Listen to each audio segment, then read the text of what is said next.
ಓಂ ಶ್ರೀ ಗುರುಭ್ಯೋ ನಮಃ. ಶ್ರೀ ಬಸವ ಟಿವಿಯ ಸಮಸ್ತ ಸಹೃದಯ ವೀಕ್ಷಕ ಬಂಧುಗಳಿಗೆ ಶರಣು ಶರಣಾರ್ಥಿ. ಅರಿತ ನುರಿತ ಭವಿತವನ್ನು ವಚಿಸುವ ಗೋಚರ ಅಗೋಚರ ವಿಚಾರಧಾರೆಗಳ ಸಂಸ್ಕಾರ ಭರಿತ ಕಾರ್ಯಕ್ರಮವಾದಂತಹ ಅನುಭವಗೋಷ್ಠಿ ಕಾರ್ಯಕ್ರಮಕ್ಕೆ ತಮ್ಮೆಲ್ಲರಿಗೂ ಆತ್ಮೀಯವಾದಂತಹ ಸ್ವಾಗತ, ಸುಸ್ವಾಗತ. ಪ್ರಿಯ ವೀಕ್ಷಕರೇ, 12ನೇ ಶತಮಾನದಲ್ಲಿ ಶರಣರಿಂದ ಸ್ಥಾಪಿತವಾದಂತಹ ಅನುಭವ ಮಂಟಪದ ಮುಖೇನ ಸಮಾಜ ಕಲ್ಯಾಣ, ಲೋಕ ಕಲ್ಯಾಣದ ವಿಚಾರಗಳು, ಚಿಂತನೆಗಳು ಹೇಗೆ ಸಾಗಿ ಬರ್ತಾ ಇದ್ವೋ ಹಾಗೆ ನಮ್ಮ ಅನುಭವಗೋಷ್ಠಿಯ ಈ ವೇದಿಕೆಯ ಮುಖೇನ ಸಮಾಜ ಕಲ್ಯಾಣದ ಚಿಂತನೆಗಳು ಸಾಗಿ ಬರ್ತಾ ಇದೆ.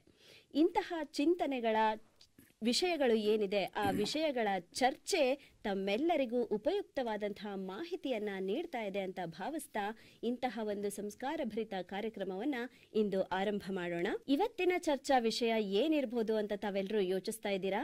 ಇವತ್ತಿನ ಚರ್ಚಾ ವಿಷಯ ಒಂದು ರೀತಿಯಲ್ಲಿ ಭಯವನ್ನ ಮೂಡಿಸಿದ್ರೆ ಮತ್ತೊಂದು ರೀತಿಯಲ್ಲಿ ಕುತೂಹಲವನ್ನ ಮೂಡಿಸುತ್ತೆ, ಇನ್ನೊಂದು ರೀತಿಯಲ್ಲಿ ರೋಚಕತೆಯನ್ನ ಉಂಟು ಮಾಡಿದ್ರೆ ಮತ್ತೆ ಕೆಲವರಲ್ಲಿ ಹೌದಾ, ಹೀಗೂ ಉಂಟಾ ಅನ್ನೋ ಒಂದು ಕ್ವಶನ್ ಮಾರ್ಕನ್ನ ತಂದಿಡತ್ತೆ.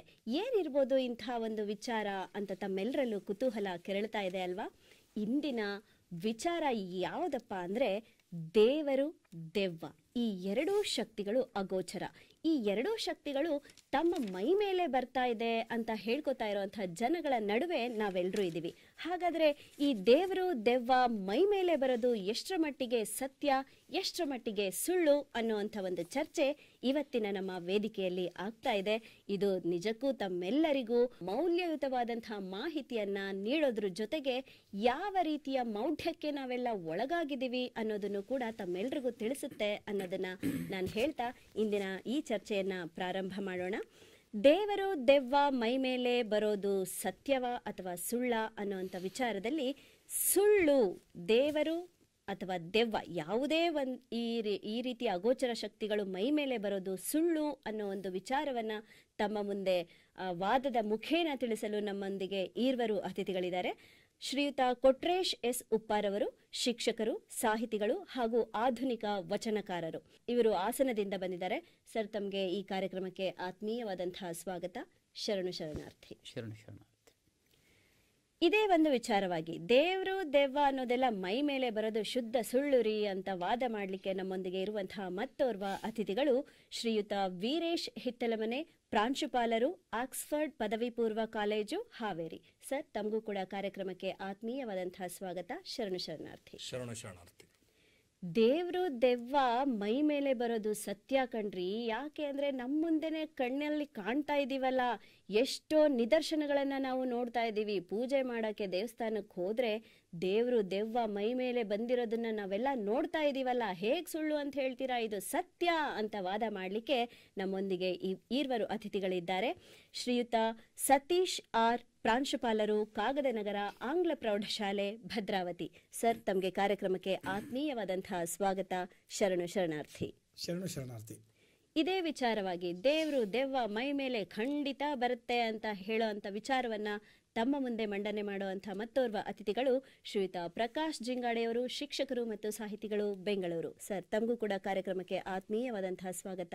ಶರಣು ಶರಣಾರ್ಥಿ. ಶರಣ ಶರಣಾರ್ಥಿ. ವೀಕ್ಷಕರೇ, ಹೆಚ್ಚು ಸಮಯವನ್ನ ತಗೊಳ್ಳೋದೇ ಬೇಡ. ಯಾಕೆ ಅಂದ್ರೆ ಇದು ಎಷ್ಟು ಕುತೂಹಲಕಾರಿ ವಿಚಾರ ಅನ್ನೋದು ತಮ್ಮೆಲ್ರಿಗೂ ಗೊತ್ತೇ ಇದೆ. ಹಾಗಾಗಿ ದೇವರು, ದೆವ್ವ ಮೈ ಮೇಲೆ ಬರುತ್ತಾ ಬರಲ್ವಾ ಅನ್ನೋ ವಿಚಾರವನ್ನ ಈ ಕೂಡಲೇ ಶುರು ಮಾಡೋಣ ಅಂತ ಹೇಳ್ತಾ, ದೇವರು, ದೆವ್ವ ಮೈ ಮೇಲೆ ಖಂಡಿತ ಬರುತ್ತೆ, ಇದು ಸತ್ಯ ಅಂತ ಸತೀಶ್ ಸರ್ ಅವರು ತಮ್ಮೆಲ್ರಿಗೂ ಯಾವ ರೀತಿ ಮನವರಿಕೆ ಮಾಡ್ತಾರೆ ಅನ್ನೋದನ್ನ ನೋಡೋಣ. ಸರ್, ಹೇಗೆ ನೀವು ದೇವರು, ದೆವ್ವ ಮೈ ಮೇಲೆ ಬರುತ್ತೆ ಅಂತ ಹೇಳ್ತೀರಾ? ಇದು ಸತ್ಯ ಅಂತ ಯಾವ ರೀತಿ ಒಪ್ಕೊಂಡಿದ್ದೀರಾ? ಶ್ರೀ ಬಸವ ಟಿವಿಯ ಸಮಸ್ತ ವೀಕ್ಷಕ ಬಂಧುವರಿಗೆ ಶರಣು ಶರಣಾರ್ಥಿ. ಇವತ್ತು ದೇವರು, ದೆವ್ವ ಮೈ ಮೇಲೆ ಬರುವುದು ಸತ್ಯನ ಅಥವಾ ಸುಳ್ಳ ಅನ್ನೋ ವಿಚಾರದ ಬಗ್ಗೆ ಚರ್ಚೆ ಮಾಡ್ತಾ ಇದ್ದೀವಿ. ನಮ್ಮ ತಂಡ ಅಥವಾ ನಾವೀರ್ವರು ಏನೋ ಪ್ರಸ್ತುತಪಡಿಸಕ್ಕೆ ಬಂದಿದ್ದೀವಿ ಅಂತಂದರೆ ದೇವರು, ದೆವ್ವ ಮೈ ಮೇಲೆ ಬರುವುದು ಸತ್ಯ ಅಂತ. ಏನಪ್ಪ ಇದು, ಯಾವುದೋ ಒಂದು ಮೌಢ್ಯದ ವಿಚಾರವನ್ನು ಚರ್ಚೆಗೆ ತಗೊಂಡಿದ್ದಾರೆ ಅಂತ ವೀಕ್ಷಕರು ತಿಳ್ಕೋಬಾರ್ದು. ಯಾಕೆಂತಂದರೆ ನಾವು ವೈಜ್ಞಾನಿಕ ನೆಲೆಗಟ್ಟಿನ ಆಧಾರದ ಮೇಲೆ ನಮ್ಮ ಒಂದು ವಿಚಾರವನ್ನು ಪ್ರಸ್ತುತಪಡಿಸೋಕ್ಕೆ ಪ್ರಯತ್ನ ಪಡ್ತೀವಿ. ಆ ಪ್ರಯತ್ನದಲ್ಲಿ ಸಫಲತೆ ಅಸಫಲತೆ ಅದು ಮುಂದಿನ ವಿಚಾರ. ಆದರೆ ವೈಜ್ಞಾನಿಕ ನೆಲೆಗಟ್ಟಿನ ಮೇಲೆ ನಾವು ಹೇಳ್ತೀವಿ ಅನ್ನೋದಕ್ಕೆ ನಾವು ಸಾಕಷ್ಟು ಆಧಾರಗಳನ್ನು ಇಲ್ಲಿ ಬಳಸ್ಕೊಳ್ತೀವಿ. ನಾವು ಪುಣ್ಯಕಥೆಗಳನ್ನು ಕೇಳಿದ್ದೀವಿ, ಅನೇಕ ಧರ್ಮಗ್ರಂಥಗಳನ್ನು ಓದಿದ್ದೀವಿ, ಕುರಾನ್ ಓದಿದ್ದೀವಿ, ಭಗವದ್ಗೀತೆ ಓದಿದ್ದೀವಿ, ಬೈಬಲನ್ನು ಓದಿದ್ದೀವಿ. ಅಲ್ಲೆಲ್ಲವೂ ಕೂಡ ದೇವರ ಬಗ್ಗೆನೂ ಉಲ್ಲೇಖ ಬರುತ್ತೆ, ದೆವ್ವದ ಬಗ್ಗೆನೂ ಉಲ್ಲೇಖ ಬರುತ್ತೆ. ಅಂತಂದಾಗ ನಮ್ಮ ಧರ್ಮಗ್ರಂಥಗಳು ಒಂದನ್ನು ಒಪ್ಕೊಂಡಿದೆ, ದೇಹಕ್ಕೆ ಸಾವಿದೆ, ಆತ್ಮಕ್ಕೆ ಸಾವಿಲ್ಲ ಅಂತ. ಆತ್ಮಕ್ಕೆ ಸಾವಿಲ್ಲ ಅನ್ನೋದು ಒಂದೇ ಒಂದು ನಮ್ಮ ಅಂಶವೇ ನಾವು ದೇವರು ದೆವ್ವ ಮೈ ಮೇಲೆ ಬರುತ್ತೆ ಅನ್ನೋದಕ್ಕೆ ನಾವು ಸಾಬೀತುಪಡಿಸೋಕ್ಕೆ ಇರುವಂತಹ ಒಂದು ಮೂಲ ಮಂತ್ರ ಅದು. ಏಕೆಂದರೆ ಈಗಿನ ಆಧುನಿಕ ಜೀವನದಲ್ಲಿ ಅನೇಕ ಅವಘಡಗಳು ನಡೀತಾ ಇದ್ದಾವೆ. ಸಹಜವಾಗಿರ್ತಕ್ಕಂಥ ವಯೋಮಿತಿಯನ್ನು, ತಮ್ಮ ಜೀವಿತದ ವಯಸ್ಸನ್ನು ಪೂರ್ಣಗೊಳಿಸದೆ ಅನೇಕ ಜನ ಆಕಸ್ಮಿಕವಾಗಿ ಆಕ್ಸಿಡೆಂಟ್ ಆಗಿ ಒಳಗಾಗಿ ಸಾಯ್ತಕ್ಕಂಥದ್ದು, ಅಥವಾ ಸ್ವಂತವಾಗಿ ನೊಂದು ಆತ್ಮಹತ್ಯೆ ಮಾಡ್ಕೊಳ್ತಕ್ಕಂಥದ್ದು, ಅನೇಕ ಅಚಾತುರ್ಯಗಳಿಗೆ ಒಳಗಾಗಿ ಸಾವನ್ನು ಅನುಭವಿಸೋದು ಸಹಜವಾಗಿದೆ. ಇವಾಗ ಅಂಥ ಆತ್ಮಗಳು ದೇಹದಿಂದ ಬೇರ್ಪಡ್ತವೆ. ಅಂದರೆ ದೇಹ ಸಹಜವಾಗಿ ತನ್ನ ಕೆಲಸ ಕಾರ್ಯಗಳನ್ನು ನಿಂತಾಗ ಅನಿವಾರ್ಯವಾಗಿ ಆತ್ಮ ದೇಹದಿಂದ ಆಚೆ ಬರಲೇಬೇಕಾಗತ್ತೆ. ಆಚೆ ಬರಲೇಬೇಕಾದಂಥ ಸಂದರ್ಭದಲ್ಲಿ ಅಂಥ ಆತ್ಮಗಳಿಗೆ ನಿರ್ದಿಷ್ಟ ಸಮಯದವರೆಗೂ ದೇಹದ ಲಭ್ಯತೆ ಆಗೋದಿಲ್ಲ ಅನ್ನೋದು ಪುರಾಣ ಪುಣ್ಯಕಥೆಯಲ್ಲಿ ಇರುತ್ತೆ. ಸೊ ಹಾಗಾಗಿ ಆ ಆತ್ಮಗಳು ದೇಹವನ್ನು ಅರಸಿ ತಮ್ಮ ಇಷ್ಟಾರ್ಥಗಳನ್ನು ಈಡೇರದೇ ಇದ್ದಾಗ ಜೀವಿತದಲ್ಲಿರ್ತಕ್ಕಂಥ ಬೇರೊಬ್ಬ ವ್ಯಕ್ತಿಯ ದೇಹದಲ್ಲಿ ಹೊಕ್ಕು ತನ್ನ ಆಸೆ ಆಕಾಂಕ್ಷೆಗಳನ್ನು ಪೂರೈಕೆ ಮಾಡ್ಕೊಳ್ಳೋಕ್ಕೆ ಮುಂದಾಗ್ತಿದೆ ಅನ್ನೋದು ಇಲ್ಲಿ ದೆವ್ವ ಬರುತ್ತೆ ಅನ್ನೋಕ್ಕೆ ಕಾರಣ. ಇದನ್ನು ಇನ್ನೊಂದು ರೀತಿಯಲ್ಲಿ ಹೇಳೋಕ್ಕೂ ಪ್ರಯತ್ನ ಪಡ್ತೀನಿ ನಾನು. ಯಾಕೆಂದರೆ ನಾನು ವೀಕ್ಷಕರಿಗೆ ಒಂದು ಆಶ್ವಾಸನೆಯನ್ನು ಕೊಟ್ಟಿದ್ದೀನಿ. ನಾವು ದೇವರು ದೆವ್ವ ಮೈ ಮೇಲೆ ಬರುತ್ತೆ ಅಂತ ಹೇಳಕ್ಕೊಂಡಿದ್ದೀವಿ ಅಂತಂದರೆ ಅದನ್ನು ಪುರಾಣ ಪುಣ್ಯಕಥೆಗಳ ಆಧಾರವನ್ನು ಇಟ್ಕೊಳ್ತೀವಿ. ಮತ್ತು ವೈಜ್ಞಾನಿಕವಾಗಿ ನೋಡೋಕೆ ಹೋದಾಗ ಮನುಷ್ಯನ ಒಂದು ಮಾನಸಿಕ ತೊಳಲಾಟವನ್ನು ಕೂಡ ಈ ಲೆಕ್ಕದಲ್ಲಿ ತಗೊಳ್ತೀವಿ. ನಾವಿಲ್ಲಿ ಕೆಲವು ಸಂದರ್ಭದಲ್ಲಿ ದೇವರು ಮೈ ಮೇಲೆ ಬರ್ಬೋದು, ದೆವ್ವನೂ ಕೂಡ ಮೈ ಮೇಲೆ ಬರ್ಬೋದು. ಬಂದಿದೆ ಅಂತ ವರ್ತಿಸ್ತಕ್ಕಂಥ ವ್ಯಕ್ತಿಗಳಲ್ಲೂ ಒಂದು ಮಾನಸಿಕ ತೊಳಲಾಟವನ್ನು ಕೂಡ ನೋಡ್ತೀವಿ ನಾವು. ಉದಾಹರಣೆಗೆ ನಾನು ನೋಡಿರ್ತಕ್ಕಂಥ ಒಂದು ಸಣ್ಣ ಒಂದು ಪ್ರಕರಣವನ್ನು ಈ ಸಂದರ್ಭದಲ್ಲಿ ವೀಕ್ಷಕರ ಮುಂದೆ ಇಡಕ್ಕಿರ್ತಾರೆ. ನಮ್ಮ ಸುತ್ತಮುತ್ತಲಿರ್ತಕ್ಕಂಥ ಒಂದು ಮನೆಯಲ್ಲಿ ನಡೆದಿರ್ತಕ್ಕಂಥ ಒಂದು ಘಟನೆ. ಅಲ್ಲಿರ್ತಕ್ಕಂಥ ಸೊಸೆ ಹುಣ್ಣಿಮೆ ಬಂತು ಅಂದರೆ, ಅಮಾವಾಸ್ಯೆ ಬಂತು ಅಂದ್ಕೊಂಡೆ, ಇವತ್ತು ಹುಣ್ಣಿಮೆ ಅಮಾವಾಸ್ಯೆ ಅಂದ್ಕೊಂಡೆ ನಮ್ಮಲ್ಲಿ ಏನೋ ಕೆಡುಕುಗಳು ನಡೆಯುತ್ತೆ ಅನ್ನೋ ಒಂದು ಪರಿಕಲ್ಪನೆ ನಮಗೆ ಪುರಾತನ ಕಾಲದಿಂದ ನಮ್ಮ ಮನಸ್ಸಲ್ಲಿ ಮೂಡಿರ್ತಕ್ಕಂಥ ಚಿಹ್ನೆ. ಹಾಗಾಗಿ ನಾವು ಹುಣ್ಣಿಮೆ ಬಂತು ಅಂದರೆ, ಅಮಾವಾಸ್ಯೆ ಬಂದ ಕೂಡಲೇ ಮನೆಯಲ್ಲಿ ನಾವು ಲಿಂಬೆಹಣ್ಣು, ಮನೆಯ ಹೊಸಲಿಗೆ ಲಿಂಬೆಹಣ್ಣನ್ನು ಕಟ್ ಮಾಡಿ ಆ ಕಡೆ ಈ ಕಡೆ ಇರ್ತಕ್ಕಂಥದ್ದು, ದುಷ್ಟಶಕ್ತಿಗಳು ಪ್ರವೇಶ ಮಾಡ್ದಂಗೆ ತಡೆ ಹಿಡಿಯೋಕ್ಕೋಸ್ಕರ ಧೂಪವನ್ನು ಹಾಕ್ತಕ್ಕಂಥದ್ದು ನೋಡಿದ್ದೀವಿ. ಇದೇನಪ್ಪ ಅಂತಂದರೆ ಈ ಒಂದು ದಿನಗಳನ್ನು ನಾವು ಮನಸ್ಸಲ್ಲಿ ಒಂದು ಮಾನಸಿಕವಾಗಿ ಇದು ಕೆಟ್ಟದಾಗ್ತಕ್ಕಂಥ ದಿನಗಳು ಅಂತ ನಾವು ಗೊತ್ತು ಮಾಡ್ಕೊಂಡಿದ್ದೀವಿ. ನಮ್ಮ ಮನೆ ಸುತ್ತಮುತ್ತ ಇರ್ತಕ್ಕಂಥ ಒಂದು ಮನೆಯಲ್ಲಿ ಅತ್ತೆ ಮಾನಸಿಕವಾಗಿ ತುಂಬ ಒಂದು ಸೊಸೆಗೆ ಕಿರುಕುಳವನ್ನು ಕೊಡ್ತಕ್ಕಂಥ ಪ್ರವೃತ್ತಿ ಒಳಗಿದ್ದು. ಆ ಒಂದು ಸೊಸೆಗೆ ಏಕಾಏಕಿ ಒಂದು ದಿನ, ಒಂದು ಹುಣ್ಣಿಮೆ ದಿನ, ಒಂದು ಅಮಾವಾಸ್ಯೆ ದಿನ ಏನಾಗ್ತಿತ್ತು, ಮೈ ಮೇಲೆ ಹುಚ್ಚಾಟ ಬಂದಂಗೆ ಆಡ್ತಕ್ಕಂಥ, ಕೂದಲು ಬಿಡ್ಕೊಂಡು ಆಡ್ತಕ್ಕಂಥ ಪ್ರವೃತ್ತಿಯನ್ನು ಮಾಡೋಕ್ಕೆ ಹಿಡಿದು. ಸೊ ಎಲ್ಲರೂ ಕೂಡ ಏನನ್ನು ಹೇಳಕ್ಕೆ ಶುರು ಮಾಡಿದ್ರು ಅಂತಂದರೆ ಆಕೆಗೆ ದೆವ್ವ ಹಿಡಿದಿದೆ. ಸೊ ಹಾಗಾಗಿ ಅವಳು ಆ ದಿನಗಳಲ್ಲಿ ಕೂದಲನ್ನು ಬಿಡ್ಕೊಂಡು ಅಥವಾ ವಕ್ರವಾಗಿ ಮಾತಾಡ್ತಾ ವಿಭಿನ್ನ ರೀತಿಯಲ್ಲಿ ವರ್ತಿಸೋದ್ರ ಮೂಲಕ ಸಿಕ್ಕವರಿಗೆ ಕೈಯಲ್ಲಿ ಸಿಕ್ಕಿರ್ತಕ್ಕಂಥದ್ದು ಹಿಡ್ಕೊಂಡು ಬಾರಿಸೋಕ್ಕೆ ಶುರು ಮಾಡಿದ್ಲು. ಅದಕ್ಕೆ ಪ್ರಶ್ನೆ ಮಾಡೋಕ್ಕೂ ಯಾರು ಮುಂದಾಗ್ತಿರಲಿಲ್ಲ ಆ ಟೈಮಲ್ಲಿ. ಒಟ್ಟಾರೆ ಎಲ್ಲ ಸುತ್ತಮುತ್ತಲ ಕೇರಿಯಲ್ಲಿ ಏನು ಪ್ರಚಾರ ಆಗಿತ್ತು ಅಂದರೆ ಅವಳಿಗೆ ದೆವ್ವ ಹಿಡಿದಿದೆ ಅಂತ.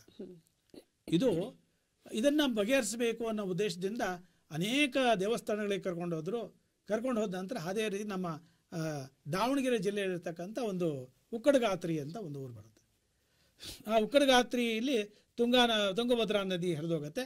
ಆ ತುಂಗಭದ್ರಾ ನದಿಯಲ್ಲಿ ಕರ್ಕೊಂಡು ಹೋಗಿದ್ದ ದಿನ, ಅಂದರೆ ಈ ಹುಣ್ಣಿಮೆ ದಿನ ಅಥವಾ ಅಮಾವಾಸ್ಯೆ ದಿನ ಕರ್ಕೊಂಡು ಹೋದಾಗ ಅವಳು ನದಿಯಲ್ಲಿ ಮುಳುಗಿ ಮೇಲೆ ಬಂದ ಕೂಡಲೇ ಅಲ್ಲಿ ಒಂದೇ ಸಲ ಅಜ್ಜಯ್ಯನ ಒಂದು ಮಹಿಮೆಯಿಂದ ಆಕೆ ದೆವ್ವ ಬಂದಂಗೆ ಕುಣ್ಕೊಂಡು ಬಂದಾಗ, ತದನಂತರ ದೇವರ ಮುಂದೆ ಕೂರಿಸಿದಾಗ ಅವಳು ನಾನು ಹೋಗ್ತೀನಿ ಅಂತ ಹೋಗಿರ್ತಕ್ಕಂಥದ್ದು ಉದಾಹರಣೆಗಳು ಇದೆ. ಇದನ್ನು ನೋಡಿರ್ತಕ್ಕಂಥ ವಿಚಾರ ಆಗಿರೋದ್ರಿಂದ ಮಾನಸಿಕ ತೊಳಲಾಟ ಅನ್ನೋದು ಮುಂದಿನ ನಾನು ಸರದಿಯಲ್ಲಿ ಹೇಳ್ತೀನಿ. ಹೀಗಾಗಿ ದೃಶ್ಯದಲ್ಲಿ ನೋಡಿದಾಗ, ಕಣ್ಣಾರೆ ಕಂಡಾಗ ಅದನ್ನು ಒಪ್ಕೋಬೇಕಾಗಿರ್ತಕ್ಕಂಥ ಪರಿಪಾಠ ಇದೆ. ಹಾಗಾಗಿ ದೇವರು ದೆವ್ವ ಮೈ ಮೇಲೆ ಬರೋದು ಅಂತದ್ದು ಒಂದು ಸತ್ಯದ ಮಾತು ಅನ್ನೋದು ನನ್ನ ವಾದ. ಆತ್ಮಗಳ ಸಂಚಾರ ಇರುತ್ತೆ ಅಂತ ಹೇಳ್ತೀವಿ. ಯಾಕೆಂದ್ರೆ ಪ್ರತಿಯೊಬ್ಬ ಮನುಷ್ಯನ ದೇಹ ಚಲನೆಯಲ್ಲಿ ಇರಬೇಕು ಅಂದ್ರೆ ಅದಕ್ಕೊಂದು ಏನು ಹೇಳ್ತೀವಿ, ಬ್ಯಾಟ್ರಿ ಚಾರ್ಜ್ ಆಗೋದು ಹೇಗೆ ಮುಖ್ಯನೋ ಹಾಗೆ ಅದಕ್ಕೊಂದು ಆತ್ಮ ಅನ್ನೋದು ಇರಬೇಕು ಅಂತ ಹೇಳ್ತಾರೆ. ಆತ್ಮ ಅನ್ನೋದು ಇದ್ದಾಗ ಮಾತ್ರ ಆ ದೇಹಕ್ಕೆ ಒಂದು ಬೆಲೆ ಅಂತ. ಹೀಗಿರುವಾಗ ಈ ಆತ್ಮ ಸತೀಶ್ ಸರ್ ಅವರು ಹೇಳಿದಾಗೆ ಆಕಸ್ಮಿಕವಾಗಿ ಸಾವಿಗೀಡಾದಾಗ ಅದು ಪ್ರೇತಾತ್ಮವಾಗಿ ಅಲೆದಾಡ್ತಾ ಇರುತ್ತೆ. ಅದು ಮತ್ತೊಂದು ದೇಹವನ್ನ ಪ್ರವೇಶ ಮಾಡತ್ತೆ ಆಸೆ ಆಕಾಂಕ್ಷೆಗಳನ್ನ ಈಡೇರಿಸ್ಕೊಳ್ಳೋಕೆ ಅಂತ ಹೇಳಿದ್ರು. ಈಗಾಗಲೇ ಶರೀರ ಅಂದಾಗ ಒಂದು ಆತ್ಮ ಸೇರ್ಕೊಂಡಿರುತ್ತೆ. ಆ ಶರೀರದಲ್ಲಿ ಆತ್ಮ ಇದ್ರೇನೆ ಅದು ಮನುಷ್ಯ ಜೀವಿತದಲ್ಲಿ ಇದ್ದಾನೆ ಅಂತ ಹೇಳ್ತೀವಿ. ಈಗಾಗಲೇ ಒಂದು ಆತ್ಮ ಇರುವಂಥ ಶರೀರಕ್ಕೆ ಮತ್ತೊಂದು ಆತ್ಮ ಪ್ರವೇಶ ಮಾಡೋದು ಎಷ್ಟರ ಮಟ್ಟಿಗೆ ಸತ್ಯ? ಇದು ನಿಜನಾ? ನಿಜ ಆಗಿದ್ರೆ ಯಾವ ರೀತಿ ನಿಜ ಅಥವಾ ಸುಳ್ಳು ಅಂತ ಹೇಗೆ ನೀವು ಸಾಬೀತುಪಡಿಸ್ತೀರಾ ಸರ್? ಕೊಟ್ರೆ ಸರ್. ಶ್ರೀ ಬಸವ ಟಿವಿಯ ಸಮಸ್ತ ವೀಕ್ಷಕ ಬಂಧುಗಳಿಗೆ ಶರಣಾರ್ಥಿ. ಇಷ್ಟತಂಗ ಸತೀಶ್ ಸರ್ ಹೇಳ್ತಾ ಇದ್ರು, ದೇವಗಳು ಹಂಗೆ ಬಂದು ಹಿಂಗೆ ಬಂದು. ನೀವೊಂದು ಮಾತು ಹೇಳಿದ್ರೆ, ಒಂದು ಆತ್ಮ ಇರ್ತಕ್ಕಂಥ ಒಂದು ದೇಹದಲ್ಲಿ ಇನ್ನೊಂದು ಆತ್ಮ ಪ್ರವೇಶ ಮಾಡಲಿಕ್ಕೆ ಸಾಧ್ಯನಾ? ಸಾಧ್ಯ ಇಲ್ಲ. ಯಾವುದೇ ಒಂದು ಜೀವಿ, ಬರೀ ಮನುಷ್ಯ ಅಂತ ಹೇಳ್ತಾ ಇಲ್ಲ, ಪ್ರತಿಯೊಂದು ಪ್ರಾಣಿ ಅಥವಾ ಯಾವುದೇ ಒಂದು ಜೀವಿ ಇದ್ದರೆ ಒಂದು ಜೀವಿಯಲ್ಲಿ ಒಂದು ಆತ್ಮ ಇರಲಿಕ್ಕೆ ಸಾಧ್ಯ. ಒಂದು ಯಾವುದನ್ನು ಮೌಢ್ಯ ಅಂತ ನಾವು ಧಿಕ್ಕರಿಸ್ತೀವಿ ನೋಡಿ, ಎರಡೂ ಸಹ ಕಣ್ಣಿಗೆ ಕಾಣಲ್ಲ. ಅವ್ರು ಹೇಳ್ತಕ್ಕಂಥದ್ದು ಪ್ರೂವ್ ಮಾಡದೇ ಇರತಕ್ಕಂಥದ್ದು. ಮತ್ತು ಆ ಶಕ್ತಿ ಇದೆ, ಒಂದು ಅಜರಾಮರ ಶಕ್ತಿ ಇದೆ, ಅವನ್ನು ನಾವು ನೋಡೋಕ್ಕಾಗಲ್ಲ. ಒಂದು ದೇವರಂಥ ಒಂದು ಪರಿಕಲ್ಪನೆ ನಿರಾಕಾರ ಸ್ವರೂಪ, ಅದನ್ನು ನೋಡ್ಲಿಕ್ಕೆ ಸಾಧ್ಯನೇ ಇಲ್ಲ. ಅಗೋಚರ ಶಕ್ತಿ ಅದು, ಅಪ್ರಮಾಣ ಅಂತ ಕರಿತೀವಿ ನಾವು, ಅಪ್ರತಿಮ ಲಿಂಗ ಅಂತ ಕರಿತೀವಿ. ಗೋಚರಿಸ್ಲಿಕ್ಕೆ ಸಾಧ್ಯ ಇಲ್ಲ. ಗೋಚರಿಸಲೇ ಇದ್ದಿದ್ದು ನಮಗೆ ಹೆಂಗೆ ಕಾಣುತ್ತೆ ಭೌತಿಕವಾಗಿ? ಮೌಢ್ಯದ ಪರಮಾವಧಿ, ಇದಕ್ಕಿಂತ ದೊಡ್ಡ ಮೌಢ್ಯ ಇನ್ನೊಂದು ಬೇಕಾಗಿಲ್ಲ. ಇನ್ನೊಂದು ದೆವ್ವಗಳು, ಅವ್ರು ಹೇಳಿದರು ಅತೃಪ್ತ ಆತ್ಮಗಳು ಏನಾದರೂ ಒಂದು ಆಸೆಯನ್ನು ಇಟ್ಕೊಂಡಿರ್ತೇವೆ, ಅವು ಏನೋ ಅಚಾನಕ್ಕಾಗಿ ಸತ್ತೋಗ್ಬಿಡ್ತವೆ ಅಥವಾ ಆಕ್ಸಿಡೆಂಟ್ ಆಗುತ್ತೆ, ನೇಣ ಕೇಳುತ್ತೆ, ಏನಾಗುತ್ತೆ. ಅವಕ್ಕೆ ಶಕ್ತಿ ಇರುತ್ತೆ ಅಲ್ವಾ? ಯಾಕೆ ಅದು ಮತ್ತೆ ಇನ್ನೊಬ್ಬರು ದೇಹದಕ್ಕೆ ಒಕ್ಕಂಡಾದ್ಮೇಲೆ ಅವ ಆತ್ಮ ಬಯಲಿಗೆಳಿಬೋದಲ್ವ ಸತ್ಯತೆಗಳನ್ನು? ಯಾಕೆ ಹೇಳ್ತಾ ಇಲ್ಲ? ಇವತ್ತು ಮಹಾಲಯ ಅಮಾವಾಸ್ಯೆ, ಈಗ ನಮ್ಮ ಎದುರುಗಡೆ ಕೂತಂಥವರು ಇವತ್ತು ಎಲ್ಲ ದೇವ್ಗಳನ್ನ ಇಳಿಸ್ಕೊಂತಾರೆ, ಎಲ್ಲ ಆತ್ಮಗಳನ್ನ ಕೆಳಗೆ ಇಳಿಸ್ಕೊಂತಾರೆ, ದೇವ್ರುಗಳಿಗೂ ಪೂಜೆ ಮಾಡ್ತಾರೆ, ಎಲ್ಲ ಆಗ್ತವೆ. ಆದರೆ ಅವು ಯಾವ ನಂಬಲು ಅನರ್ಹವಾದಂಥ ಸಂಗತಿಗಳು. ಯಾವುದನ್ನು ವೈಜ್ಞಾನಿಕವಾಗಿ, ವೈಚಾರಿಕವಾಗಿ, ತಾರ್ಕಿಕವಾಗಿ ನಮಗೆ ನಿಲುಕುವಂಥ ಅಂಶಗಳನ್ನು ಮಾತ್ರ ನಾವು ಒಪ್ಪಿಕೊಳ್ಳಿಕ್ಕೆ ಸಾಧ್ಯ. ಯಾವುದು ನಮಗೆ ಸತ್ಯಕ್ಕೆ ದೂರವಾಗಿರುತ್ತೋ ಅವುಗಳನ್ನು ನಾವು ಒಪ್ಪಿಕೊಳ್ಳಿಕ್ಕೆ ಸಾಧ್ಯ ಇಲ್ಲ. ದೇವರು ಮತ್ತು ದೆವ್ವ ಕಾಣುತ್ತೆ, ಮೈ ಮೇಲೆ ಬರುತ್ತಂಬುದು ಸತ್ಯಕ್ಕೆ ಬಹುದೂರವಾದಂಥ ಒಂದು ಅಂಶ. ಅದು ಬರೋಕ್ಕೆ ಸಾಧ್ಯನೂ ಇಲ್ಲ ಒಬ್ಬರು ಮೈ ಮೇಲೆ, ದೇವರಾಗಲಿ ದೆವ್ವ ಆಗಲಿ. ದೇವರು ಅಂತ ನಾನು ಹೇಳಿದೆ, ಅದೊಂದು ನಿರಾಕಾರ ಸ್ವರೂಪ. ಅದು ಆತ್ಮಗಳನ್ನು ಸೃಷ್ಟಿ ಮಾಡಿದಂಥ ದೇವರು ತಾನೇ ಯಾಕೆ ಆತ್ಮ ಆಗಿ ಬರ್ತಾನೆ? ಒಂದು ಆತ್ಮದೊಳಗೆ ದೇವರನ್ನೇ ಒಂದು ಅಗೋಚರ ಶಕ್ತಿ, ಅದೊಂದು ಅಪ್ರತಿಮ ಶಕ್ತಿ. ಅದು ದೇವರೆಂಬ ಒಂದು ಪರಿಕಲ್ಪನೆ. ಅದು ಸಾಮಾನ್ಯ ಜೀವಿಯ ಮೈಯಲ್ಲಿ ಒಂದು ಆತ್ಮವಾಗಿ ದೇವರು ಬರಲಿಕ್ಕೆ ಸಾಧ್ಯನಾ? ಸಾಧ್ಯ ಇಲ್ಲದದು.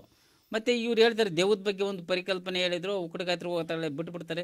ಮೌಢ್ಯದ ಕೇಂದ್ರಗಳದು. ಉಕ್ಕಡಗಾತ್ರ ಎಂಬುದು ಒಂದು ಮೌಢ್ಯದ ಕೇಂದ್ರ. ನಾನು ದೃಶ್ಯ ಮಾಧ್ಯಮದ ಮೂಲಕ ಹೇಳ್ತೇನೆ, ಅದೊಂದು ಮೌಢ್ಯದ ಕೇಂದ್ರ. ಮಾನಸಿಕವಾಗಿ ಜರ್ಜರಿತರಾಗಿರ್ತಾರೆ ಅವರು. ನಾವು ಆಫ್ ಮೆಂಟಲ್ ಅಂತ ಕರಿತೀವಲ್ಲ, ಆ ರೀತಿಯೂ ಕೆಲವರು ಇರ್ತಾರೆ. ಇನ್ನು ಕೆಲವರು ಬೇಕು ಅಂತ ನಾಟಕ ಆಡ್ತಕ್ಕಂಥವ್ರು ಇರ್ತಾರೆ. ತಮ್ಮ ತಮ್ಮ ಏನು ಆಸೆಗಳನ್ನೇ ಈಡೇರಿಸಿಗಳು, ನೆಟ್ಟಿನಲ್ಲೇ ನನ್ನ ಮೇಲೆ ದೆವ್ವ ಬಂದಿತ್ತೆ, ಹಂಗೆ ಮಾಡು ಹಿಂಗೆ ಮಾಡು, ನನ್ನ ಮೇಲೆ ದೇವ್ರು ಬಂದಿತ್ತೆ, ನನಗೆ ಅದು ಬೇಕು ಇದು ಬೇಕು. ಯಾವಾರ ಕೇಳ್ತಾವ ದೇವರುಗಳು ನನಗೇನು ಬೇಕು ಅಂತ? ಬಹುಶಃ ನಂದೊಂದು ಪ್ರಸಂಗವನ್ನು ಹೇಳ್ತೀನಿ. ಇವರು ದೆವ್ವ ಅಂದಿದ್ದಕ್ಕೆ, ನಾನು ಪ್ರೈಮರಿ ಶಾಲೆಯಲ್ಲಿ ಓದುವಾಗ ಮಧ್ಯಾಹ್ನ ನಾವು ಊಟಕ್ಕೆ ಬಂದೆ ಮನೆಗೆ. ನಮ್ಮಕ್ಕ ಸುಮ್ಮನೆ ಕೂತಿದ್ಲು. ಅವಳ ಮೇಲೆ ದೆವ್ವ ಬರುತ್ತೆ ಅಂಬೋದು ಒಂದು ಈ ರೀತಿ ಹಿಂಗೆ ಮಾತಾಡ್ತಾ ಇದ್ರು.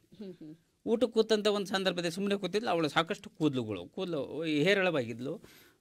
ಹಿಂಗೆ ಮುಂದಕ್ಕೆ ಹಿಂಗೆ ಹಾಕ್ಯಂಡ್ಲು. ನಾನು ಸುಮ್ಮನೆ ಊಟ ಮಾಡ್ತಾಯಿದ್ದೆ. ಅನ್ನೋಕ್ಕೆ ಸ್ಟಾರ್ಟ್ ಮಾಡಿದ್ಲು. ನಾನು ಪ್ರೈಮರಿ ಓದ್ತಾ ಇದ್ದಂಥ ಒಂದು ಸಂದರ್ಭದಲ್ಲಿ ನಾನು ನಾಟಕ ಆಡ್ತೀಯ ಸುಮ್ಮನೆ ನಾನು ಊಟ ಮಾಡುವಾಗವರೆಗೂ ಒಂದು. ಆಮೇಲೆ ಜೋರಾಗಿ ಸ್ಟಾರ್ಟ್ ಮಾಡೋಕೆ ಇದ್ಲು. ಹಲ್ಲು ಕಡಿಯೋಳು, ಭಾಳ ಚೆನ್ನಾಗಿ ಹಲ್ಲು ಕಡಿಯೋಳು. ಅವಳು ಹಲ್ಲು ಕಡೆ ನೋಡ್ರಿ ಹೆದರಿಕೆ ಬೇಕು. ಆಮೇಲೆ ಒದಿತೀನಿ ಅಂತ ಹೇಳ್ತಾ ಇದ್ದೆ ನಾನು. ಆದರೂ ಬಿಡಲಿಲ್ಲ, ಇನ್ನೂ ಜೋರು ಮಾಡೋಕ್ಕೆ ಸ್ಟಾರ್ಟ್ ಮಾಡಿದ್ಲು. ಅಲ್ಲಿ ಪಟಗಣ್ಣೆ ಬಾರಿಕೋಲ್ ಎಲ್ಲ ಹಾಕಿರ್ತೀವಿ ಪಕ್ಕದಲ್ಲಿ, ಬಾರಿಕೋಲ್ ತಗೊಂಡೆ ಒಂದು ಹೇಟ್ ಬಿಟ್ಟೆ. ಅವಾಗ ಹೋಗಲಿಲ್ಲ ದೆವ್ವ. ಅದು ಒಂದು 2-3 ಸಲ ಹೊಡೆದೆ, ಸುತ್ತಿಕೊಂಡು ಬಂತು ಅದು ಚಾಟಿ. ಸಡನ್ನಾಗಿ ದೆವ್ವ ಹೋಯ್ತು. ತಮ್ಮ ಯಾಕೆ ಹೊಡಿತಾ ಇದೆಯೋ ಏನಾಯ್ತೋ ಅಂತ. ನಿಜವಾದ ದೆವ್ವಾಗಿದ್ರೆ ನನ್ನ ಎದುರಿಸಬೇಕಾಗಿತ್ತು. ಅದು ತತ್ಕ್ಷಣನ ಇದು ನಾನು ನಂದು ಘಟನೆಯನ್ನು ಹೇಳ್ತಾ ಇದ್ದೀನಿ. ಬಾಲಕನಾಗಿದೆ ಆ ಒಂದು ವೈಚಾರಿಕ ಪ್ರಜ್ಞೆ ಇತ್ತು.